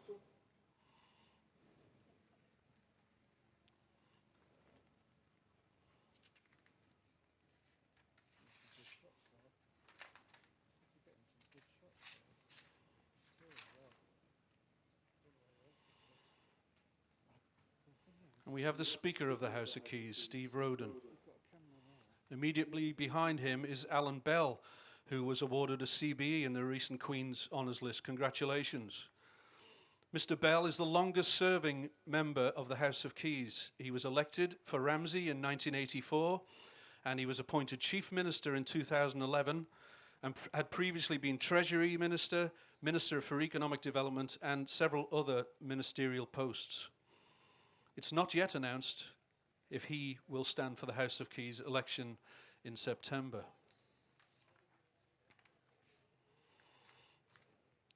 However, we do know of a few members who have said they are not standing. One of those is Mr. Eddie Tier, member of the House of Keys for Ayr since 2004. He was appointed Minister for Treasury in 2011 and had previously been Minister for Health and Social Security and Education and Children. Another not standing is Mr. John Shimon. He has been a member of the House of Keys for West Douglas since 1996, latterly as the Minister for Policy and Reform. He has served as Ministers for Transport, Home Affairs, Local Government and the Environment, and also Economic Development. Mr. Peter Carron is the second longest current serving member of the House of Keys, being first elected for the constituency of Middle in 1985 at a by-election, and then as a member for Onchan from 1986. And he has announced that he's not standing again. He was briefly Minister for Education and Children in 2011. And the one other member that we know of who's not standing is Mr. Zach Hall, who first stood and was elected as member of the House of Keys for Onchan in 2011. He's a qualified airline pilot, and it appears he is likely to return to this career, as he has recently announced he's not standing.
Now, before we have any official business, there is the act of fencing the court, and this will be done by the coroner for Glenfaber, Mr. Gordon Leese, in the English language, followed by, in the Manx language, by in Leida, Mr. Bob Carswell.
so, and I'll just...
And now we have the fencing of the court.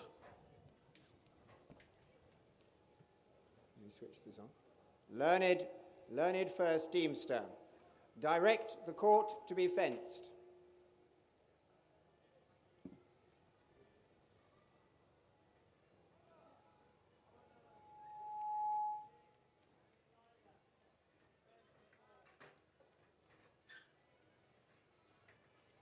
I do fence this court of Tynwald in the name of our most gracious Sovereign Lady the Queen.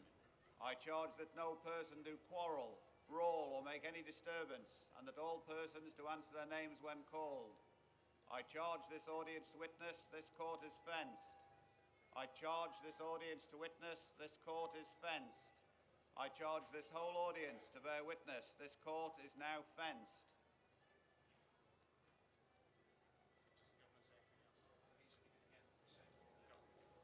Tammy Corn Whale Shaw for Hera on Senem Charn Vanning. Nach Jin Pergebi, Troja, Bagat, na Jinnel Boranus a Bee. As the Jin the Holy Fech Frege Trevis Name. Tammy Cora Cortus an Shaw, the Valen Whale Shaw for Hera. Tammy Cora Cortus an Shaw, the Valen Whale Shaw for Hera. Tammy Cora Cortus an Cleden Shaw, the Valen Whale Shaw Nisjach for Hera.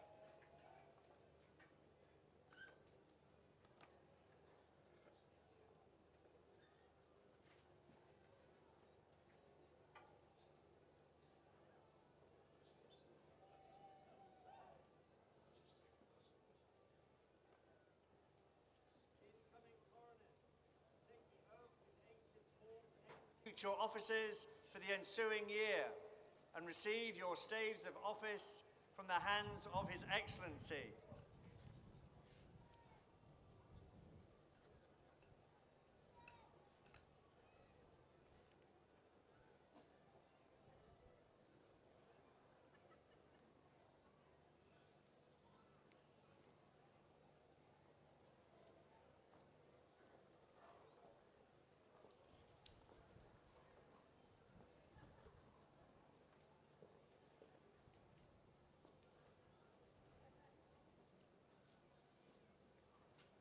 By that book, and by the holy contents thereof, and by the wonderful works that God hath miraculously wrought in heaven above and in the earth beneath, in 6 days and 7 nights, you shall, without respect of favour or friendship, love or gain, consanguinity or affinity, envy or malice, well and truly execute the office of coroner for each sheading to which you have been appointed for the ensuing year.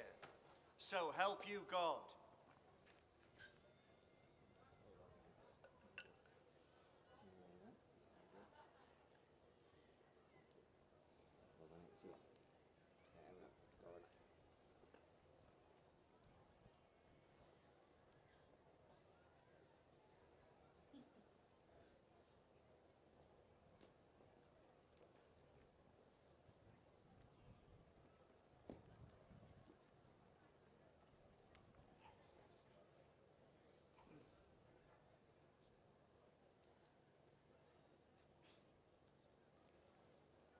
Learned Deemsters, I exhort you to proclaim to the people in ancient form such laws as have been enacted during the past year and which have received royal assent.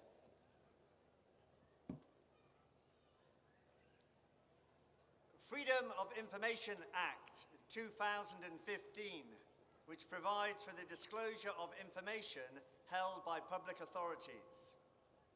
Slatus sesnis fiseri, feed heed as quagjag. Takarail sonke mach fiseri, tenaril yorish luchten rail atia.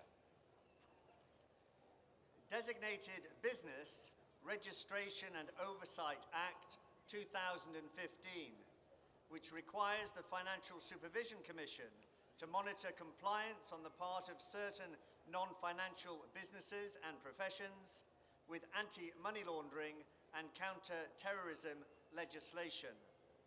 Slatus delil enmesit, recortisa as azeris, feed heed as quagjag. Takurkurum baranti an azeris ergadol, the hiclica the vel delilin, as geraman enyech niau ergadol, kerbilis der lairkin nai niekin ergad, as tranlares argli. Legislation Act 2015, which contains general procedural provisions about the making and publication of Manx legislation and consolidates, amends and repeals other enactments in consequence of its provisions. Slatus lairkin, feed heed as quagjag. Own takarelen karjan michon anach the yenu, as the kermach lairkin vanin, as the charglum recalia, liasica, as mucha lairkin elia, kinderchish, nakarelen ega. Interpretation Act 2015, which provides for the interpretation of the island's legislation and non-legislative public documents, and which consolidates and amends other legislation relating to interpretation. Slatus kerbun, feed heed as quagjag. Takarail son kerbun lairkin, as documentin tiach niau latisac vanin, as the charglum recalia, as the Asaka lairkin elia benton der kerbun. Income Tax Act 2015, which confirms certain temporary taxation orders and amends the Income Tax Acts of 1970 and 1989. Slatus kish chitstjak, feed heed as quagjag. Taniata kapert the ordekan kish shaladak, as taliasaka slatusen kish chitstjak, nahi jeg, 3 feet as nigh, as nahi jeg, care feet as nigh. Representation of the People Amendment Act 2015, which amends the Representation of the People Act 1995 by making fresh provisions about the Electoral Commission, political parties, and election expenses. Slatus turistulus affordable, liasaka, feed heed as quagjag. Taliasaka slatus turistulus affordable, nahi jeg, care feed as quagjag, the oris genu carelen no, benton den varentus ryasak, partiam politicac, as barelen ryasak. Public Health Tobacco Amendment Act 2015, which amends the Public Health Tobacco Act 2006. Slata slenta tia Tomberga, Liasica, feed heed is quegjeg. Taliasica slata slenta tia Tomberga, feed heed as shay. Audit Amendment Act 2015, which amends the Audit Act 2006. Slatis scrutica kundison liasica, feed heed is quegjeg. Taliasica slatis scrutica kundison, feed heed as shay. Representation of the People Amendment Act 2016, which renames a Keys constituency as Douglas South. Slatus touristilis affordable liasica, feed heed as shayjeg. Takur and enem no, dulish jas, erain rias a caris feed. War Memorials Act 2016, which makes fresh provision about war memorials. Slatus kunich ten and kagi, feed heed as shayjeg. Tajinu karelen no, michon kunich ten and kagi. Criminal Procedures and Investigations Act 2016, which makes provision about criminal procedures and criminal investigations. Slatus acten obri as ronsachten uns cushion kimius, feed heed as shayjeg. Tajinu karelen benten de achten obri as ronsachten uns cushion kimius. Terrorism and Crime, Miscellaneous Amendments Act 2016, which amends certain enactments so as to secure or improve compliance with international standards and obligations relating to criminal prosecutions, money laundering, and the financing of terrorism. Slatus tranles agli as kimius, kachler the liasican, feed heed as shayjeg. Taliasica liacan enyach, the higlica, nuther yenuna share, bialis der stunderten, as kermen edrashunach, benten der schulen kimi, nierchen erged, as delil ergadol, as lié tranles agli. Financial Intelligence Unit Act 2016, which provides for the establishment of a financial intelligence unit and its functions. Slatus unadvisely follet ergadol, feed heed as shayjeg. Takarel son bun, unadvisely follet ergadol, as the kermen egger. Consumer Protection Amendment Act 2016, which amends the Consumer Protection Act 1991 in respect of cold calling and the cancellation of certain contracts. Slatus corda kionadaran, liasica, feed heed as shayjeg.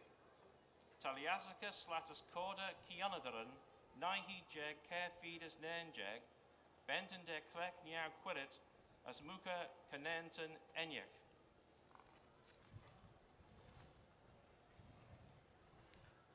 So that is the conclusion of the promulgation of the Act. There is now an opportunity for members of the public to offer petitions for redress of grievance.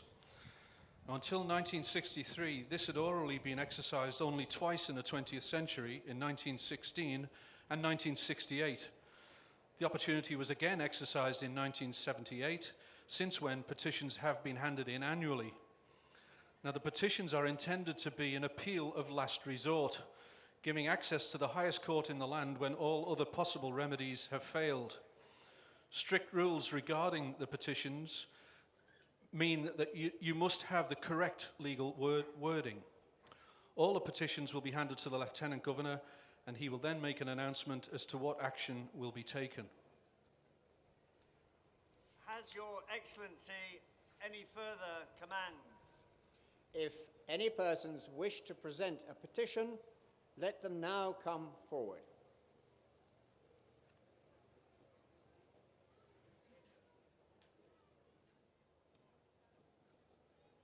And as you can see from the War Memorial, there are quite a number of individuals holding petitions, and these will be handed in to Mr. Roger Phillips, the Clerk of Tynwald, at the foot of the hill.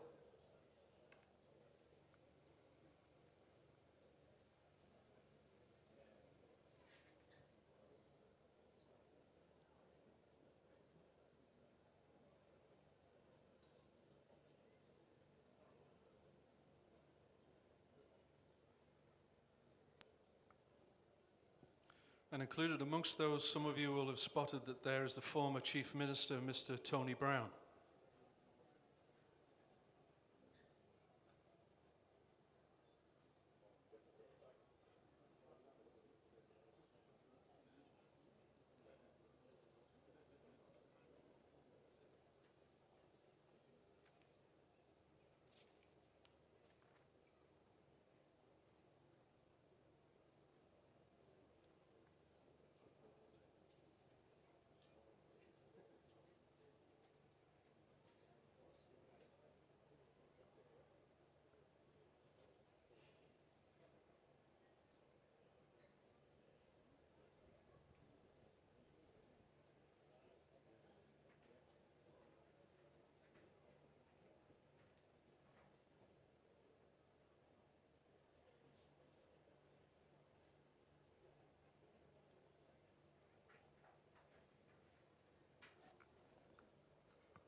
Clark, thank you.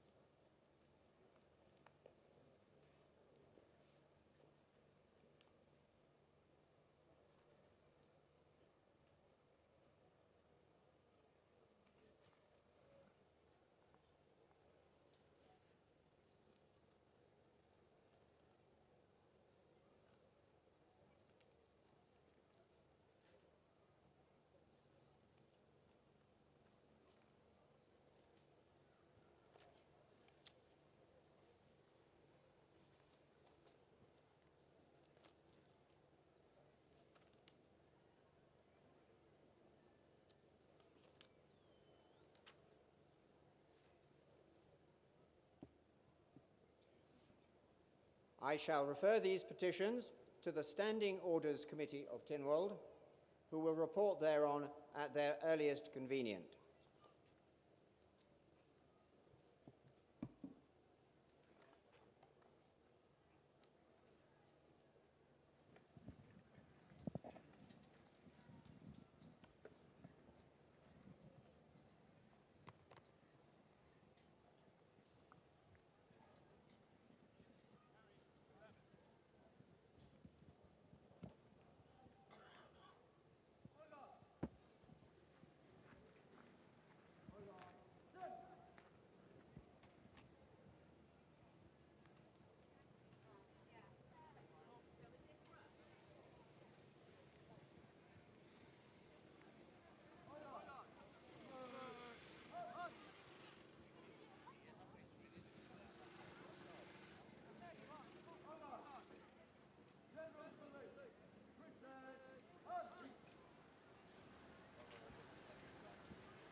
This concludes the proceedings on Tynwald Hill.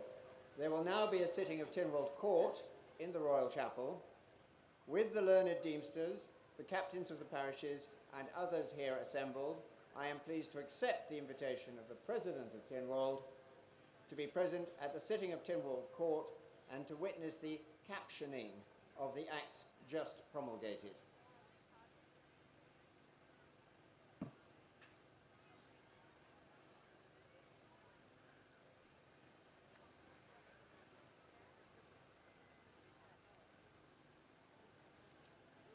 Two sergeants of the Isle of Man Constabulary, the coroners.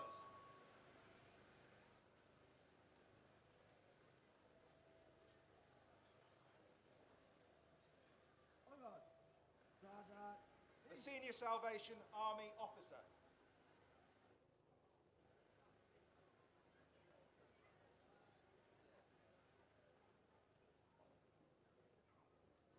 The ministers of the free churches.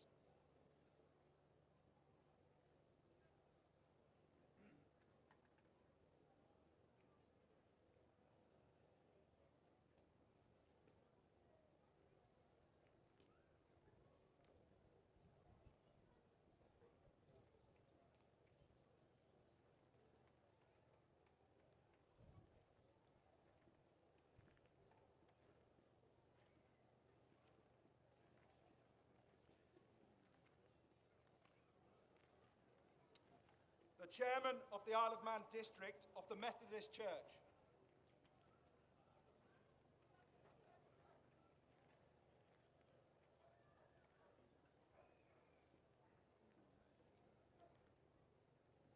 The Roman Catholic Dean.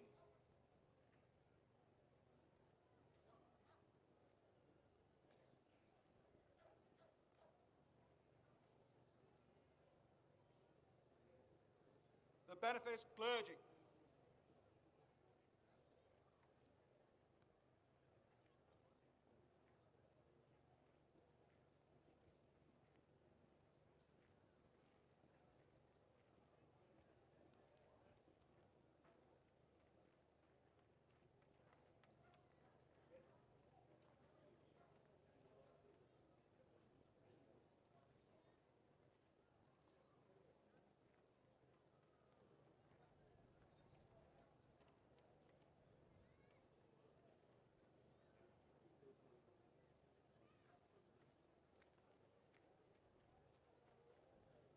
The Dean of Cathedral Isle of Man.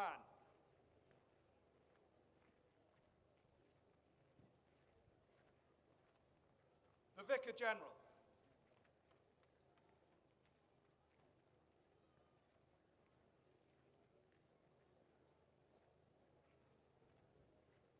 The Archdeacon.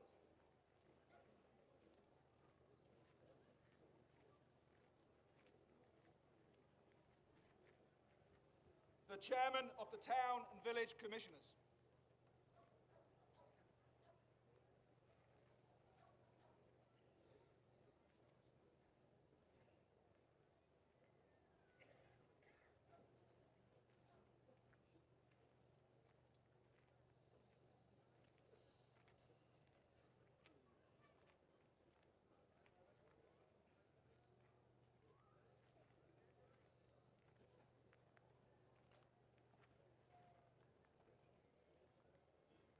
The Mayor of Douglas.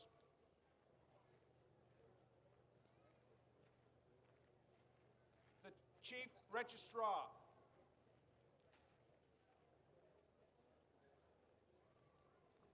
A representative of the Commission of the Peace.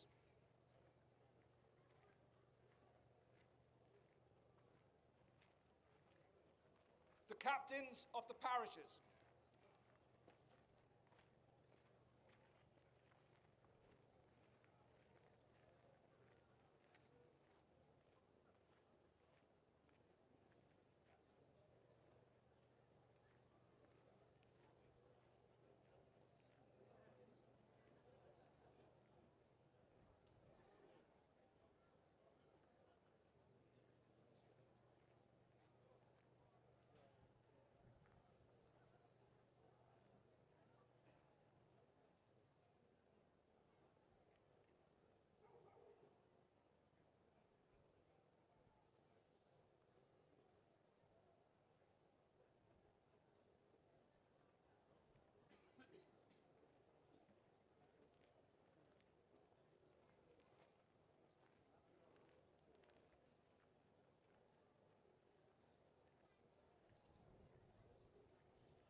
and Leader.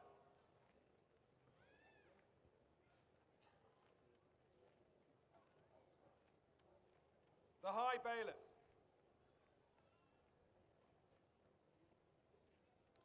The Chief Secretary.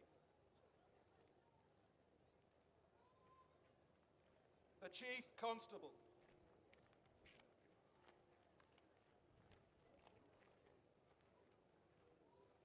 The members of the Legislative Council, Mr. Krugel, Mr. Anderson.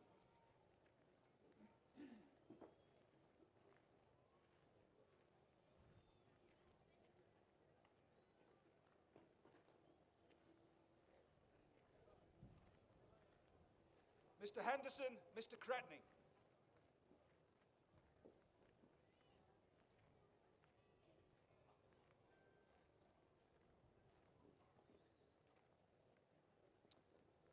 Mr. Corkish, Mr. Coleman.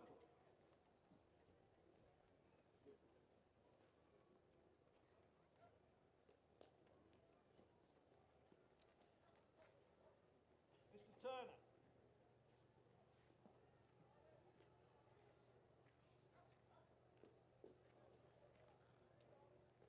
Her Majesty's Acting Attorney General.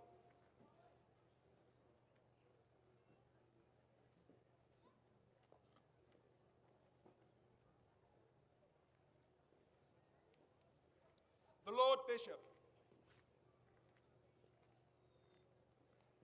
Two messengers of the House of Keys.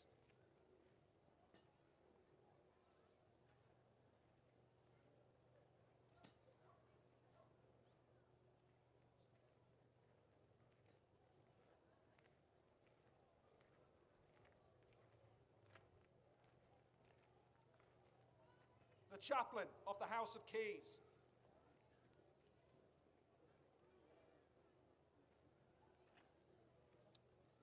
The Clerk of Tynwald, Secretary of the House of Keys and Counsel to the Speaker.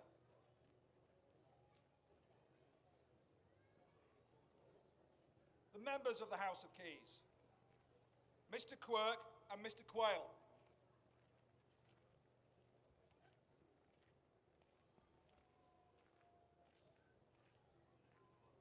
Mr. Hall and Mr. Boot.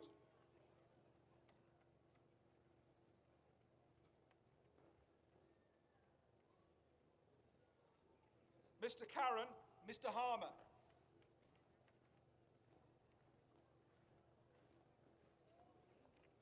Mr. Peake, Mr. Cannon.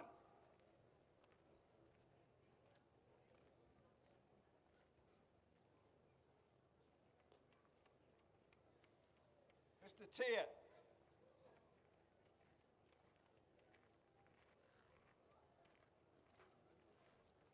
Mr. Malarkey, Mr. Singer.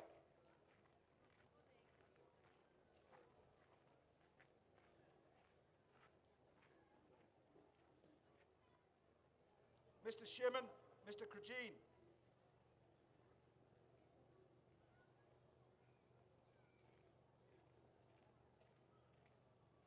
Mr. Thomas, Mr. Watterson.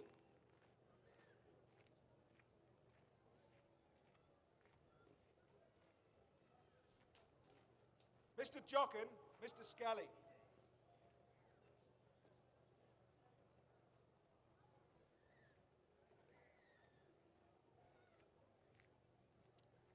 Mr. Robertshaw, Mr. Gorn.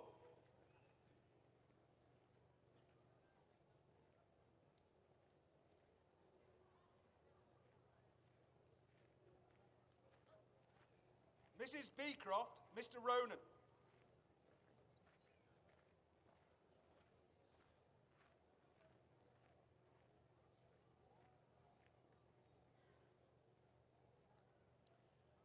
The Chief Minister.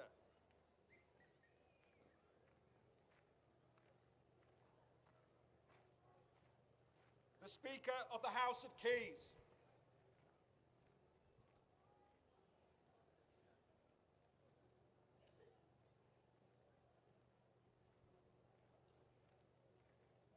One messenger of the Legislative Council.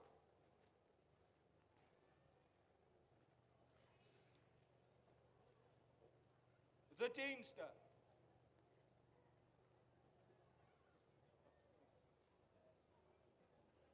The second Deemster.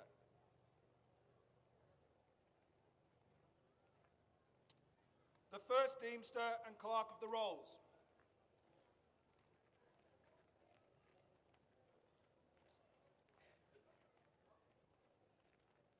The Clerk of the Legislative Council.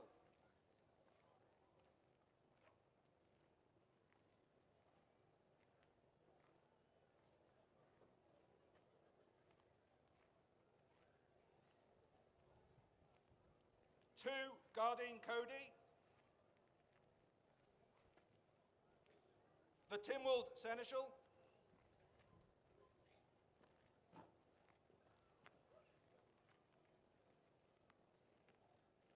The President of Tynwald.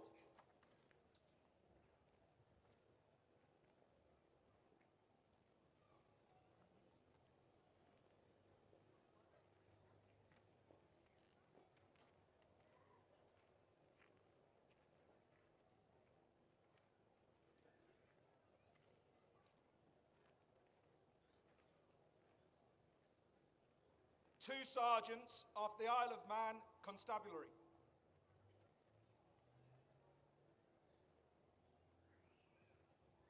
Trumpeters.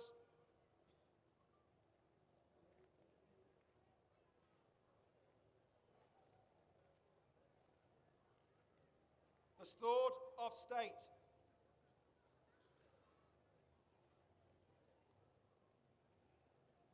His Excellency, the Lieutenant Governor.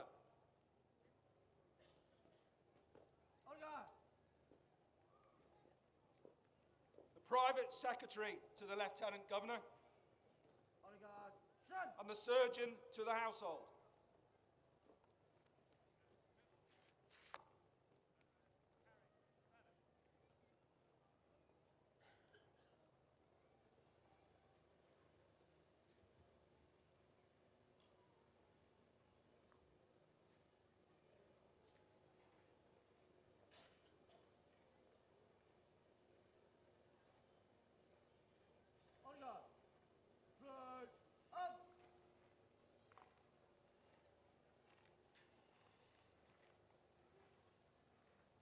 So thank you to Superintendent Kevin Wilson for calling the procession from the hill. This final party, led by the Sword of State and His Excellency, will actually go down to the church hall or the robing room, and then they go into the church for the captioning ceremony. Now this is the final official business of the day. The Tynwald Court is meeting for the captioning ceremony, where all the laws we have heard from the hill will be signed or captioned by the President of Tynwald and the Speaker of the House of Keys, and by tradition they will use quill pens.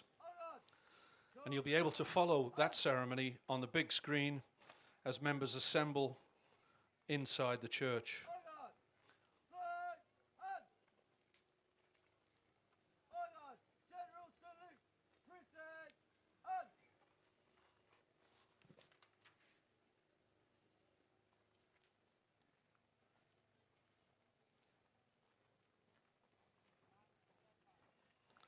And as you can see, the hill is now empty.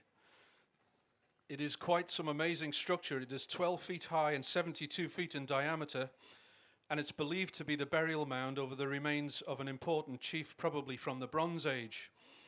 In the Isle of Man, it's a theory repeated often by many that the hill contains soil from each of the island's 17 parishes. It's one of those nice items of folklore that's been around for some time, but sadly no one has yet found any solid evidence to support it, although many do believe this to be true. However, it's not the only hill of this sort. In Iceland, there is a much larger mound created for the Althing Parliament for its first General Assembly in the year 935. However, it is only 1 tier high, and it's nothing like as impressive as ours.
And you can see now that the members of Tynwald are going in through the west door of the church, and they'll be seated very shortly. And it's very easy to follow this on the big screen.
As you can see, the president of Tynwald is now entering the church.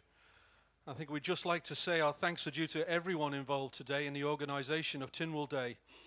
An enormous amount of work goes on for a very long time in the background to make sure things run smoothly, and they have once again been very efficient and professional. Thanks in particular are also due to every person involved in the ceremony itself, especially those who have been standing for such a long time in this warm weather, lining the pathway to Tynwald Hill. They have all once again done a magnificent job. Well done.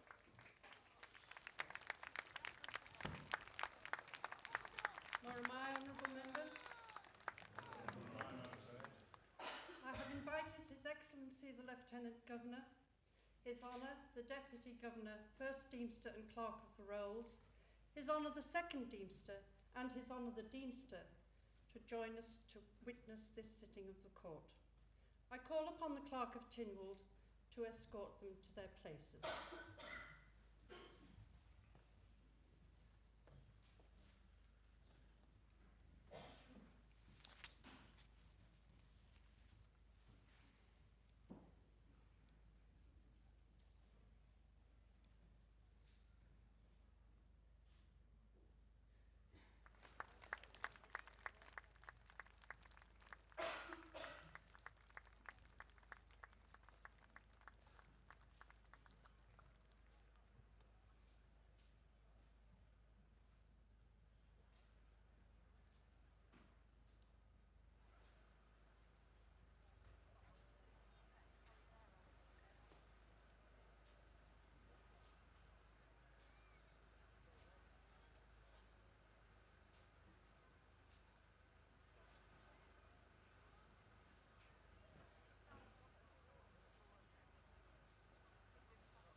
Please be seated, honourable members.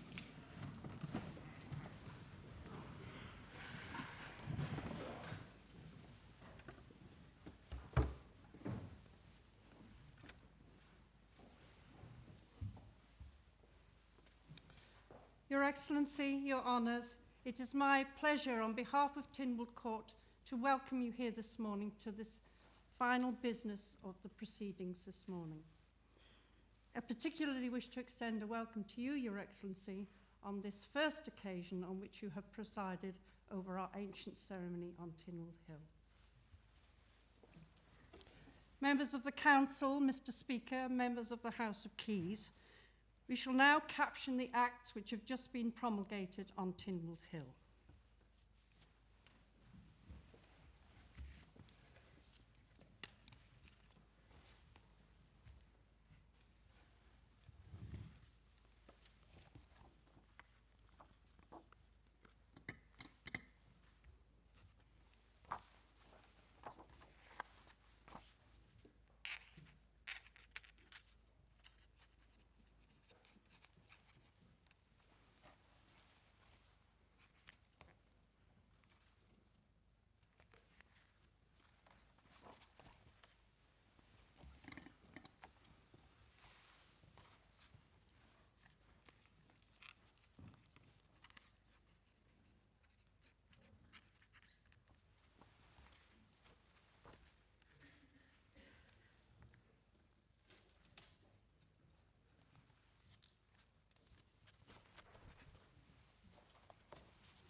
Members of the Council, Mr. Speaker, members of the House of Keys, that concludes the business of the court this morning. Tynwald Court will now stand adjourned until the 18th of July in Douglas at 10:30 a.m. I now call on honourable members to rise for the departure of His Excellency and his party.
Honourable members, the Council will now retire and the House of Keys will remain to transact such business as Mr. Speaker may place before them.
So the captioning ceremony brings to an end the official business of the day, and the Lieutenant Governor will shortly be leaving St John's. However, there is an official photograph to be taken outside the church, and then the Governor will leave to a fanfare via the Lich Gate. Now, it may be the end of the ceremony, but it's only the beginning of Tynwald Day. Today is officially known as Tynwald Day, but it's also widely known across the community as Fair Day. The fair used to be staged right in front of us here on the Fairfield, but moved some years ago to the area alongside the War Memorial. And there are lots of stalls to visit today, many hosted by local charities and displaying a wide variety of goods together with entertainers, refreshments, dances and music. And looking at it, it looks as if they're extremely busy. Now, there are also a number of other special events happening today. At Bishop's Court, there's a once-in-a-year chance to see the beautiful gardens and visit the chapel at Bishop's Court, which will be open for a special afternoon courtesy of the owner, John Morfitt. And the gardens will be open from 12:30. And there will actually be a performance by the Band of the Royal Artillery at 3:15. Cronkivody sports are held for many decades on the Cronkivody Straight in a marquee. It starts at 2 p.m, all sorts of sports events. The best one of all is probably dog racing. All the proceeds are going to charity. It's not open today, but there is a very interesting exhibition of paintings by locally based artist Svetlana Cameron, which can be seen this month at the Tynwald Library in Douglas, depicting scenes from the Tynwald ceremony. La Tynwald, which means Tynwald Day, features portraits and images inspired by Svetlana's first attendance at the ceremony in 2012. And the exhibition runs from now until July the 22nd.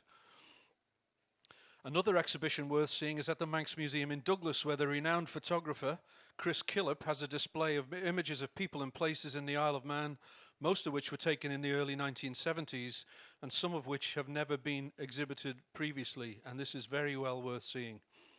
It's also the Isle of Man Flower Festival this week, and you can visit any one of the 19 churches across the island taking part in this festival, which runs right through till Saturday.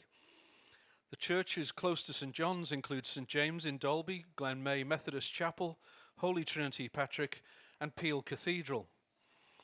And Manx National Heritage at the Eye Museum is staging a First World War handling collection, and you can find out more about their involvement with the Manx people in the Battle of the Somme, the Tynwald Day Revolt, and life on the home front. Now here in St John's, we have the Vikings of Man down in Coolery with the Viking Village. The One World Centre is hosting the Global Village in the Arboretum. There is a Manx tent with lots of interesting stalls, including Manx Dialect Group and the Biosphere Isle of Man. And at the Bunskol, there's all sorts of art workshops, which you're very welcome to come along and enjoy.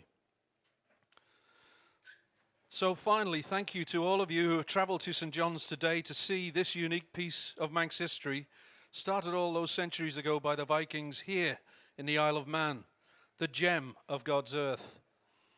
Enjoy the remainder of your day, our day, Tynwald Day. Good am I you, as fast am I. Thank you and good afternoon.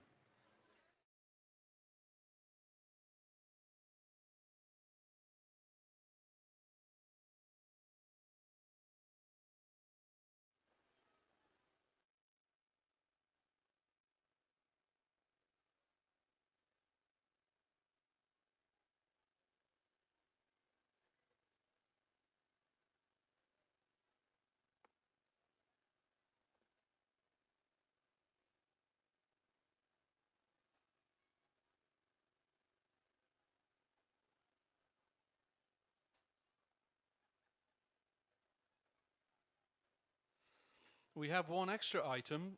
The renowned poet, Mr. Michael Cowan, well known as Pulleyman, is about to recite a poem called Point of Origin, Yes Sir. Michael. Thank you, Bill. Right, point of origin, yes sir. Now here is a problem that no one can solve. Is a Manxman created, or does he evolve? Is he Manx if the island's the place of his birth, or goes back to the time when the Lord made the earth? Was his father a Spaniard, a Celt, or a Dane? Was his mother a fairy who knew the Begain? Did he come with the monks when they owned all the land? Was he swept off a ship and washed up on the sand? There's discussions, debates, there's opinions and views. There's meetings and bleatings and options to choose. But talk all you want when it comes to the crunch, you'll find that the Manx are various bunch. For the answer is simple when you think it through, that when new folk arrive, they just do what folk do. They will marry the locals and satisfy needs, and further dilute our collection of breeds. So there's two simple choices to settle our pain. Either send them all back or just let them remain. If we'd rather go back to live life on our own, could we find a two Manxmen to cast the first stone? Thank you.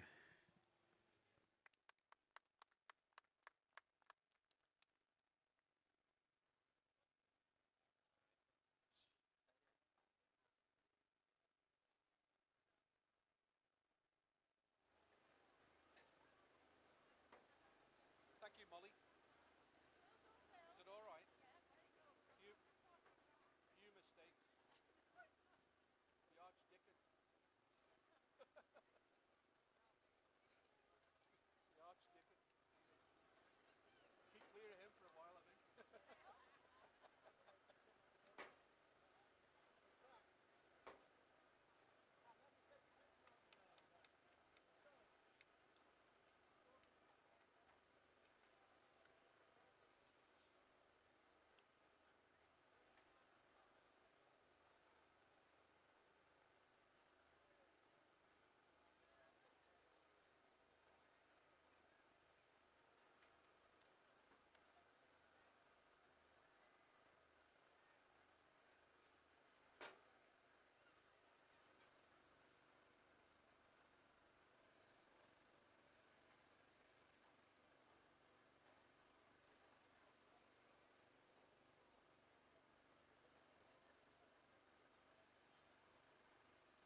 Member of the Legislative Council, David Cretney. David, how was the ceremony for you today?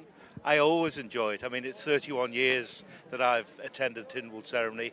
For somebody from a kind of ordinary background like me to be part of this ongoing history is a real privilege and honour.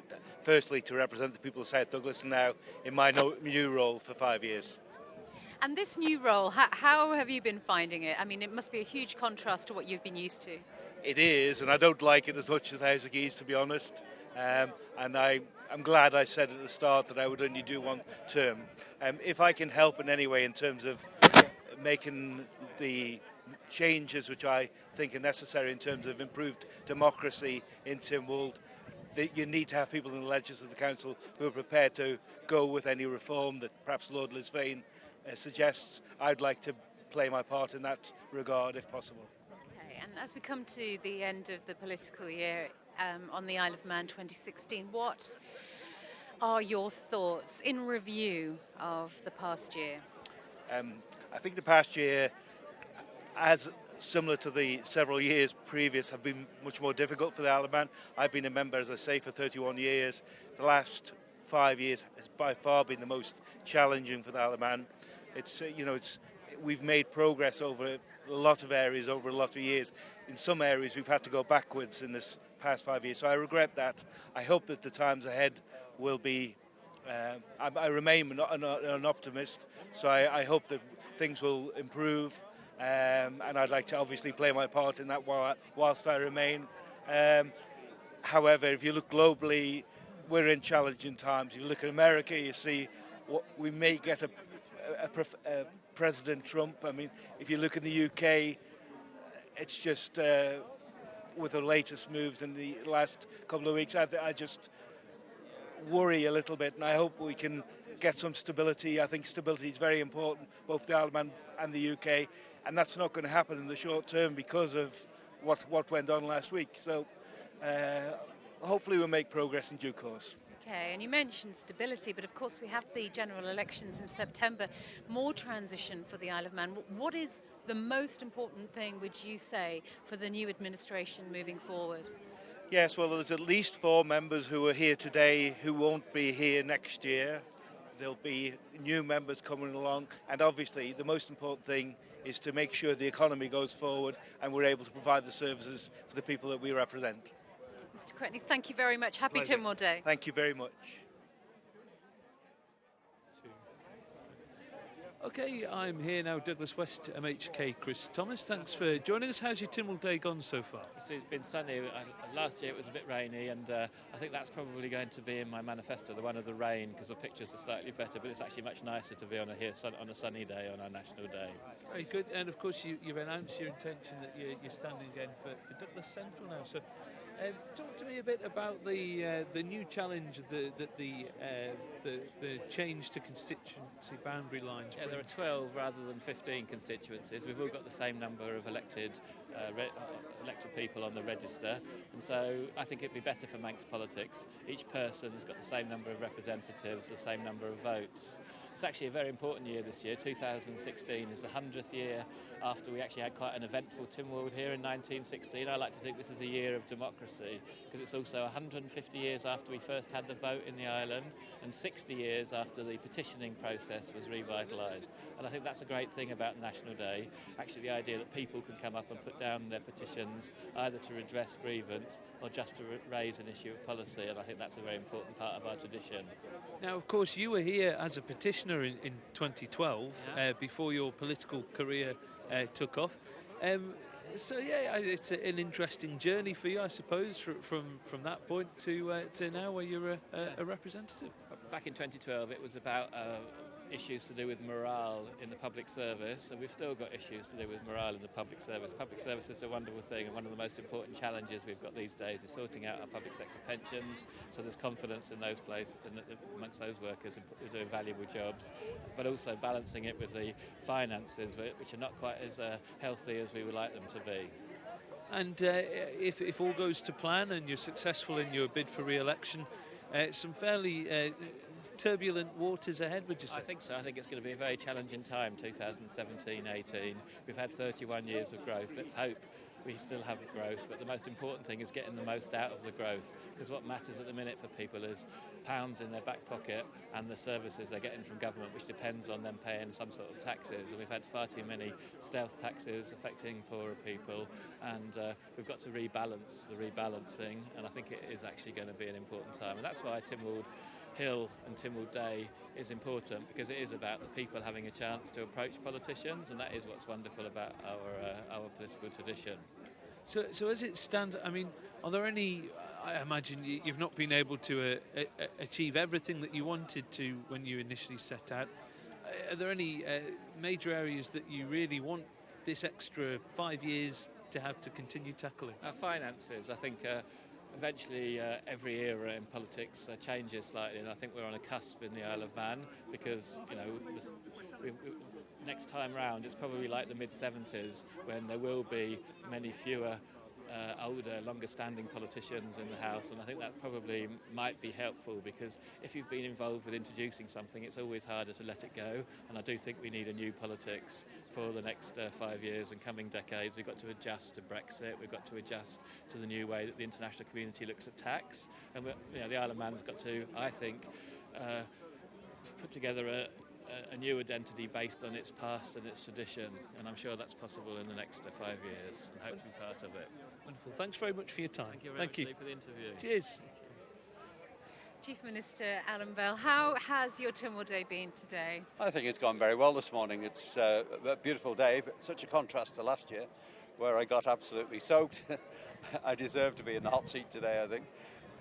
But I think it's gone very well. It's been good crowds, good humour, and I think the ceremony's gone off pretty well as planned. So overall, a very good day, yes. And a good mix of guests from off island? Yes, it's always a challenge to get some of the guests over here, because most people these days, certainly politicians, can't afford to give up a couple of days to come as they used to do in the past. So there's perhaps a different type of guest, but we've got some really good friends of the island here today, particularly the Chief Minister of Jersey, and bearing in mind the wider political problems we're having to deal with at the moment, it's a big help to have him there, and we'll be able to do some hard talking about the future. So that gives us extra benefit over just simply being a guest at Tynwald, so that it'll be a working week. And certainly a good time to be creating those strong alliances with the other Crown dependencies. Yes, it's absolutely critical now. These next 2 or 3 years in particular are going to be some of the most important, perhaps, that the island's faced for a generation or more, maybe. And so it's most important that the Crown dependencies in particular continue to work together, because we have been working very closely on the lead up to the referendum, and we have a good understanding, a good friendship now between the three islands. But these meetings will continue with more regularity, I think, as the situation in the United Kingdom becomes clear. I think this is a wholly unprecedented situation that we find ourselves in, where the whole political establishment in the UK is in meltdown as a result of what's happened. Its relationship with Europe is in question, and therefore it's very difficult for the Isle of Man to actually know what course to chart it for itself. But it's going to take a lot of hard work by the government, and certainly in the next administration, to plot a safe journey for us in the time ahead. But for today, it's today to perhaps put that to one side and just enjoy the tradition, the celebration of our own national identity, while perhaps the national identities of other countries around us are suspect at the moment. At least the Isle of Man is strong, and our culture is strong in supporting it. So it's a good day. Yep. Mr. Bell, thank you very much for that. Right. Thank you.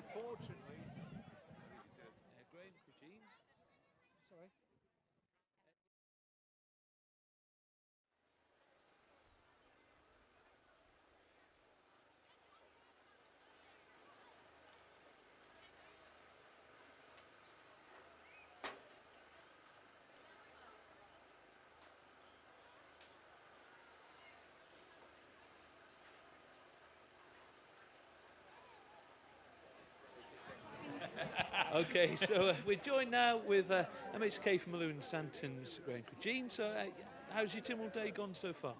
It's been a great day. I think from last year's when we had all that rain to get this sunshine today, and I noticed there's been a lot more people out here today, and I think hopefully in the future we're going to have more and more people coming here, because I think we've lost some of the gravitas of the event, and this year seems to have picked up a bit. And yeah, I mean, what do you think that's down to over the years? Why do you think there are sort of ever decreasing numbers turning up? I think over the last few years the weather's not been on our side, and I think it all depends when it falls in the week. And I think we need to sort of just show to people what a great event, a national event it is for the Isle of Man. And how's your year in politics been? I mean, as you've seen it. It's been very busy. I think since 2006, you always think how it's going to go, and it seems to have got busier every year. So there's been lots of challenges. I think the next Parliament is probably going to have to address a lot more than what's happened in the last 5 years. And in terms of that, have you stated your intentions yet? Well, I 5 years ago when I stood, it was clear that I was going to carry on, serving the people of the Isle of Man, and that's the important thing to do, is to serve the people. And what's been the general feeling from your constituents, just speaking to them, as you see them? Well, over the last 10 years, the amount of work and picking up a number of petitions that you get through Tynwald, when we've had issues regarding planning, and now we've got to actually grow the economy to get over the loss of the income. So it's going to be very challenging into the future to make sure sort of the Isle of Man prospers into the future. And now factoring in Brexit and the fallout there, I mean, what's your thoughts there? I think there's going to be opportunities there. There's going to be challenges, but I think the island's shown in the past that it can adapt to these sort of things, and we will adapt to it, and hopefully it'll be very positive. And I mean, yeah, so looking ahead, fairly choppy waters, but you mentioned there opportunities. I mean, what opportunities do you think could be born out of this? Well, we have to see what happens in the UK, because I think they're in meltdown at the moment. So the Isle of Man's always been sort of quick to react to situations and to see where opportunities are. And we'll see what opportunities come along, and we'll have to adapt to those. And I think that's the way the island done, is it adapted to the latest climate. So, that's we'll have to carry on as we've done for thousands of years. Fantastic. Thank you very much. Thank you. Cheers. Thanks.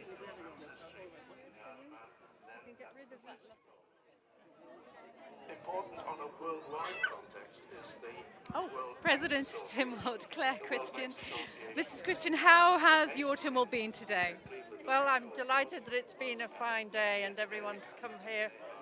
Quite a number of people, I think, to enjoy the Tynwald ceremony. It was such a washout last year that it's a relief that we've had a good day this time.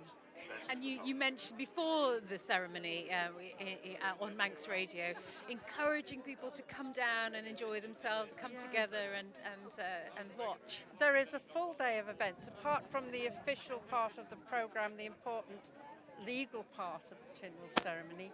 There's the Fairfield for everybody to enjoy, and we've got a lot of activities on for children in the Bun School Gelga.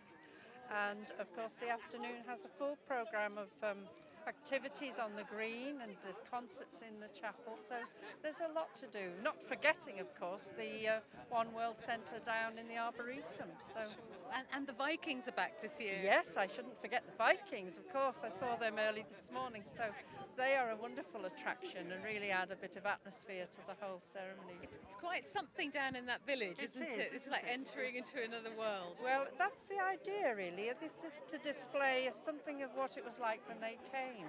It's not a polished garden down there. It's more like things used to be, with wildflowers and wildlife, and it really lends to the setting that they're setting up there with their tents. Wonderful. And your plans for the rest of the day, what will you do? Well, I shall enjoy the Fairfield for a while, and then this afternoon, later on, I'll be meeting up with our Tynwald guests again for the rest of the day's programme. And lovely to see the guests again. Are you pleased with the lineup? Oh, well, yes, we're delighted. We like to have parliamentarians from other places. I'm especially pleased to have Professor Bridson here, a Manxman who's done extraordinarily well in the world of mathematics and science, just been made a Fellow of the Royal Society. You can't get higher than that. Oh, wonderful.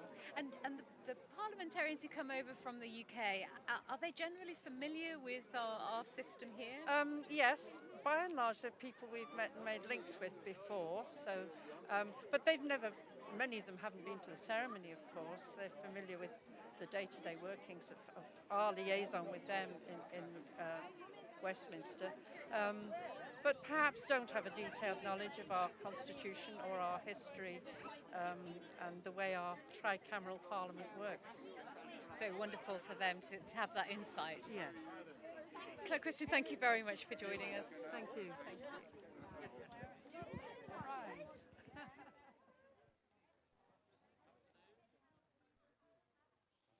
No, not yet.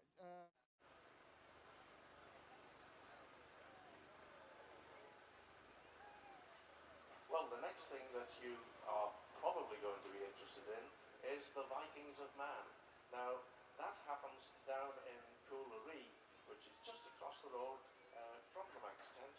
It's well signposted and a bit steep, steep steps, but well worth your while when you get down there. And that is a celebration of Manx life as it might have been about 1,000 years ago. Vikings of Man is a group who reenact the situations of Okay, I'm joined now with Uncanny HK Peter Karen. So let's just dive straight into it. I mean, how's the last year gone for you in politics? Well, it's gone all right. I think, unfortunately, it's gone too well for me because obviously many of the things that we've been on about for so long, that on a lonely position within Tynwald for the last 10 years, is coming to fruition, unfortunately. And that's not what we want. I mean, I'm very pleased that I've been a member. This is the 32nd time over here. I'm the youngest ever MHK.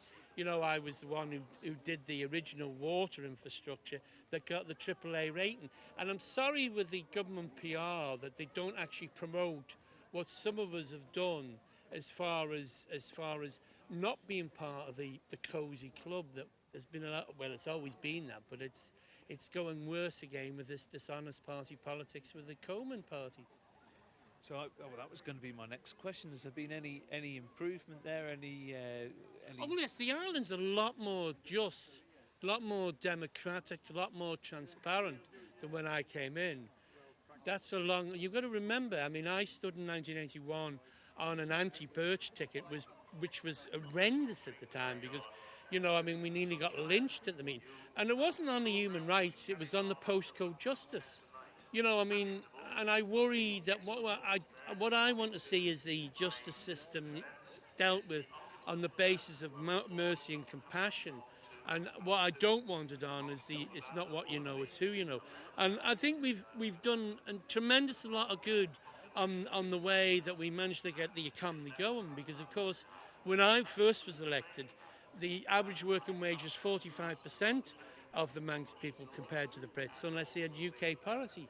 You know, like if you were a teacher, doctor, or nurse, we managed to struggle through in our first sort of 5 years, bringing in social legislation. I mean, redundancy was 30 years behind.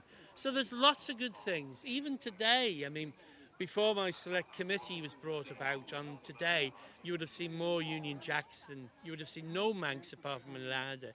And in fact, you know, there's been a maturity as far as our national identity more.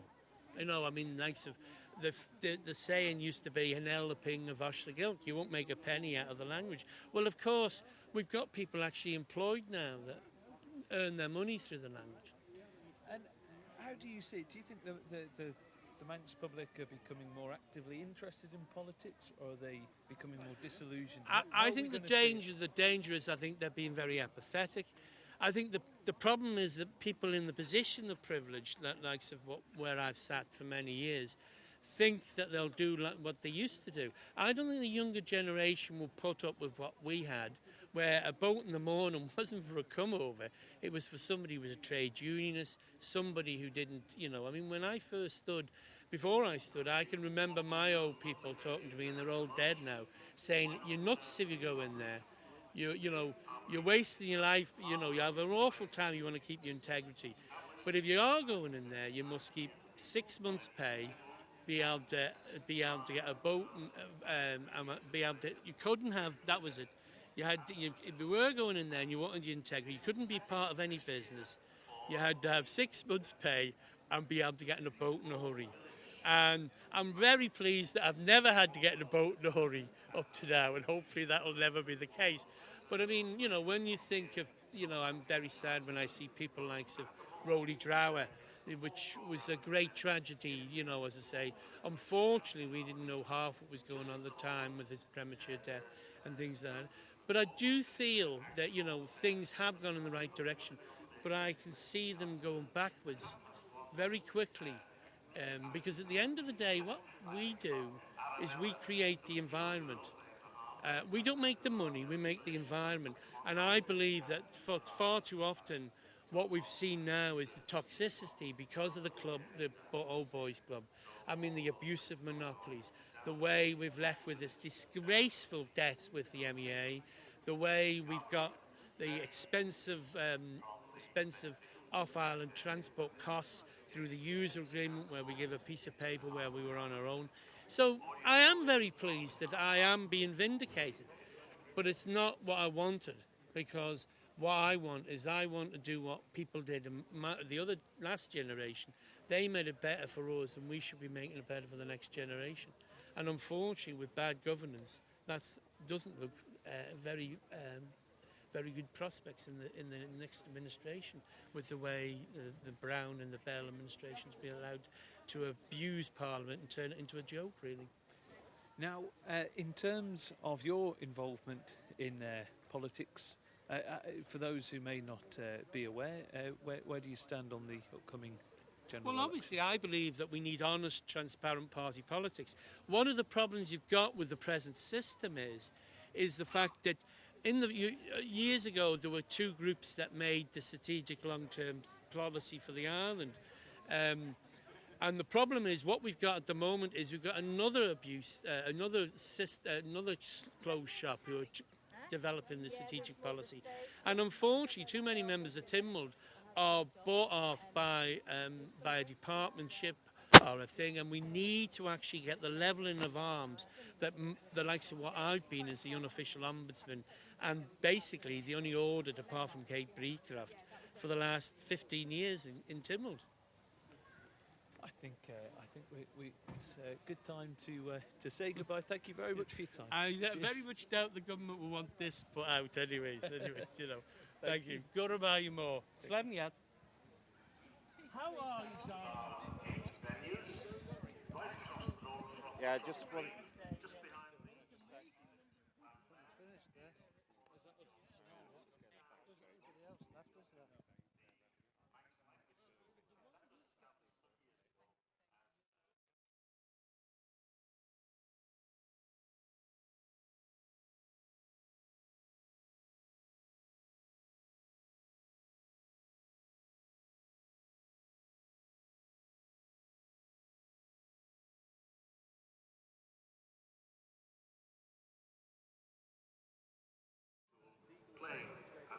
As you would have seen in today's ceremony, the Isle of Man has a new Lieutenant Governor, and this year was the very first Tynwald ceremony for Sir Richard Gosney. And earlier on this week, Ben Sowery caught up and introduced himself and Sir Gosney to the Isle of Man. You've held the role as Lieutenant Governor just for a matter of weeks, really. Give me your first impressions of the Isle of Man. Well, we've only been here for a month now as Lieutenant Governor, and the impression is very positive, very strong. I defy anyone not to enjoy living in the Isle of Man, and the welcome we've got and the sense of comfort and people putting it at our ease, combined with some splendid scenery. I've long been a great fan of the western side of the British Isles, using that in the geographical sense, Western Ireland, Cornwall through North Wales to Scotland. And I knew the Isle of Man was in the same category, and I've spent far too little time in the last few years in that western British Isles, where I like the scenery and the farming and the rest of it. So combine that with a community which are clearly at ease with themselves and welcoming to a newcomer. So you've had a very distinguished career in the public service for the last 40 years. Talk to me about how you came to take on this post in the Isle of Man. I was a diplomat, a British diplomat, for nearly 40 years. I spent a lot of time in Southeast Asia, one big, huge, sprawling tropical country there, Indonesia. Spent a lot of time in the Spanish-speaking world, Argentina and Spain, and some certain time in different parts of Africa. But we also developed a strong liking for island life. I had a lot to do with the Falkland Islands 30 years ago, before the Falklands War, and used to go down there a lot and liked there. And in fact, we took ourselves off for holidays there when I wasn't on an official trip, went down privately. More recently, we've explored places like St. Helena, which is a very special island out in the middle of the Atlantic. But we spent 4.5 years living on a special island over on the eastern side of the Atlantic, which is Bermuda, and I was governor there until 4 years ago. And it's a very different sort of community. It relies heavily on one particular aspect of financial services, reinsurance, and some high-end tourism from the US and Canadian market. And it's an overseas territory, not a crown dominion, so the role of the governor or lieutenant governor is different. There's some executive function there, which wasn't here. But I think perhaps that there's an overlap as well. And indeed, when I came and stayed in the Isle of Man for a couple of nights with my predecessor, but one, Paul Haddock and his wife Penny, and his wife Penny, that was to compare the two, because at that time I was governor of Bermuda, and see where we could learn a bit from each other. So I think that 4.5 years in Bermuda is what set the pattern of thinking some years after retirement, retired 4 years ago, but when I heard last year that the then Lieutenant Governor would be finishing, it was a very strong temptation, which I didn't resist, to throw my hat into the ring for this job. So Tynwald Day is, of course, a very important day for the Manx people. It's our national day. So as you go into your first Tynwald Day, what are your thoughts? Well, I'm aware of what a very special event it is, not just for the Isle of Man, for the whole world, if you like. I mean, here is the oldest parliamentary institution, oldest parliamentary gathering, which has been continuous for over 1,000 years, well over 1,000 years now. And it's a real privilege, that may sound a cliche, but I do feel a privilege, quite humble, of taking part in it after so many people have done so for so many centuries. And the idea of bringing together, if I understand it, it was the local councils around the island in the days when the Vikings were the dominant power. The local councils, what do they call them? Things, which got abbreviated to TIN. For big issues which they couldn't decide individually, once a year they'd get together around midsummer in a field, and that's the Wald. So here's your Tynwald, a field of things, a field of district councils. And each of them, I think at one point, when the hill, Tynwald Hill, was constructed, even bringing their own bits of turf and earth so they could feel that they were not on foreign soil in the most literal sense, sitting on it there. And it is splendid, and it performs it's a symbolic function, that's quite clear, but there's a real function as well. People put in their petitions, and depending then on what the members of Tynwald do with those petitions, whether they pick them up or not, they then may be the subject of motions and therefore discussion in the House of Keys, in the MLC and Tynwald as a whole, as it meets over the following 12 months.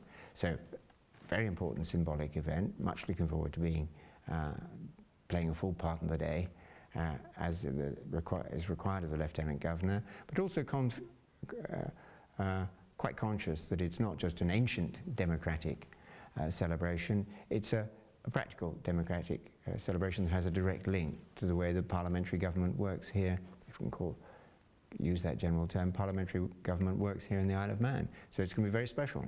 So it's going to be a very big year for Manx politics, periods of change, of course, with the impending general election.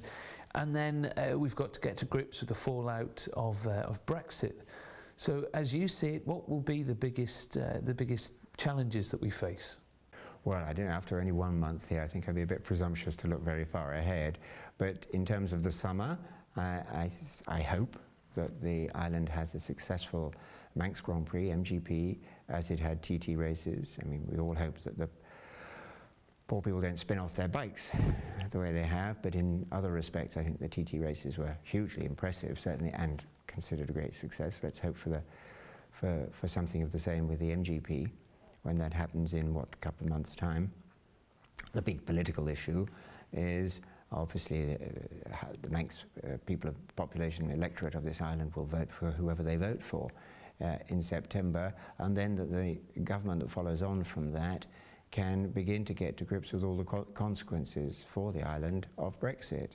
I've met some of the existing politicians. There will be new faces as well as perhaps of some of the present ones, and I wish them well. It's quite a challenge. The big challenge is, of course, for what will be a new Prime Minister in the UK, but the equal challenge and bigger challenge for the Isle of Man, rather than just watching that, will be deciding how to try to influence that in the interests of the island. So that new government, which I think will form in October after the election in September, will have quite a full-time job on their hands. But it's not possible for anyone to see how that might pan out until the British parliamentarians, British politicians have chosen their own leaders, because there's going to be a change there too.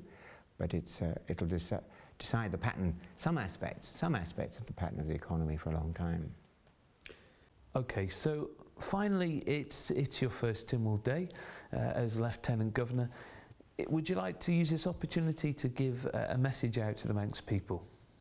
Well, it's a message of thanks, I think. Thanks for the welcome we've had in our first month here. Warm thanks. And I hope that people will go on being understanding. I'm sure they'll go on being welcoming to the new boys, my wife and I, as we find our way around and ask all the new boys questions that go with that.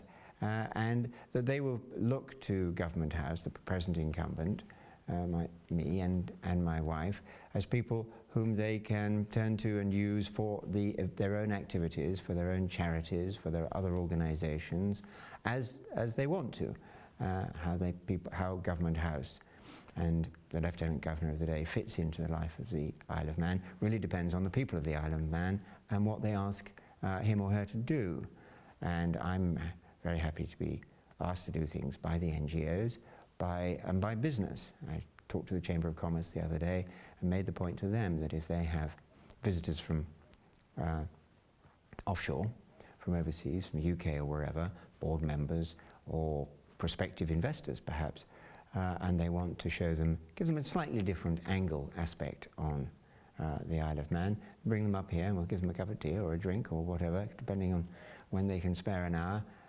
So the job of Lieutenant Governor, the use of Government House, really depends on how the various bodies, commercial, NGO, government and others, want to make use of us. If they ask us things that are not sensible to do, we'll say so, but on the whole, we will be open to suggestions.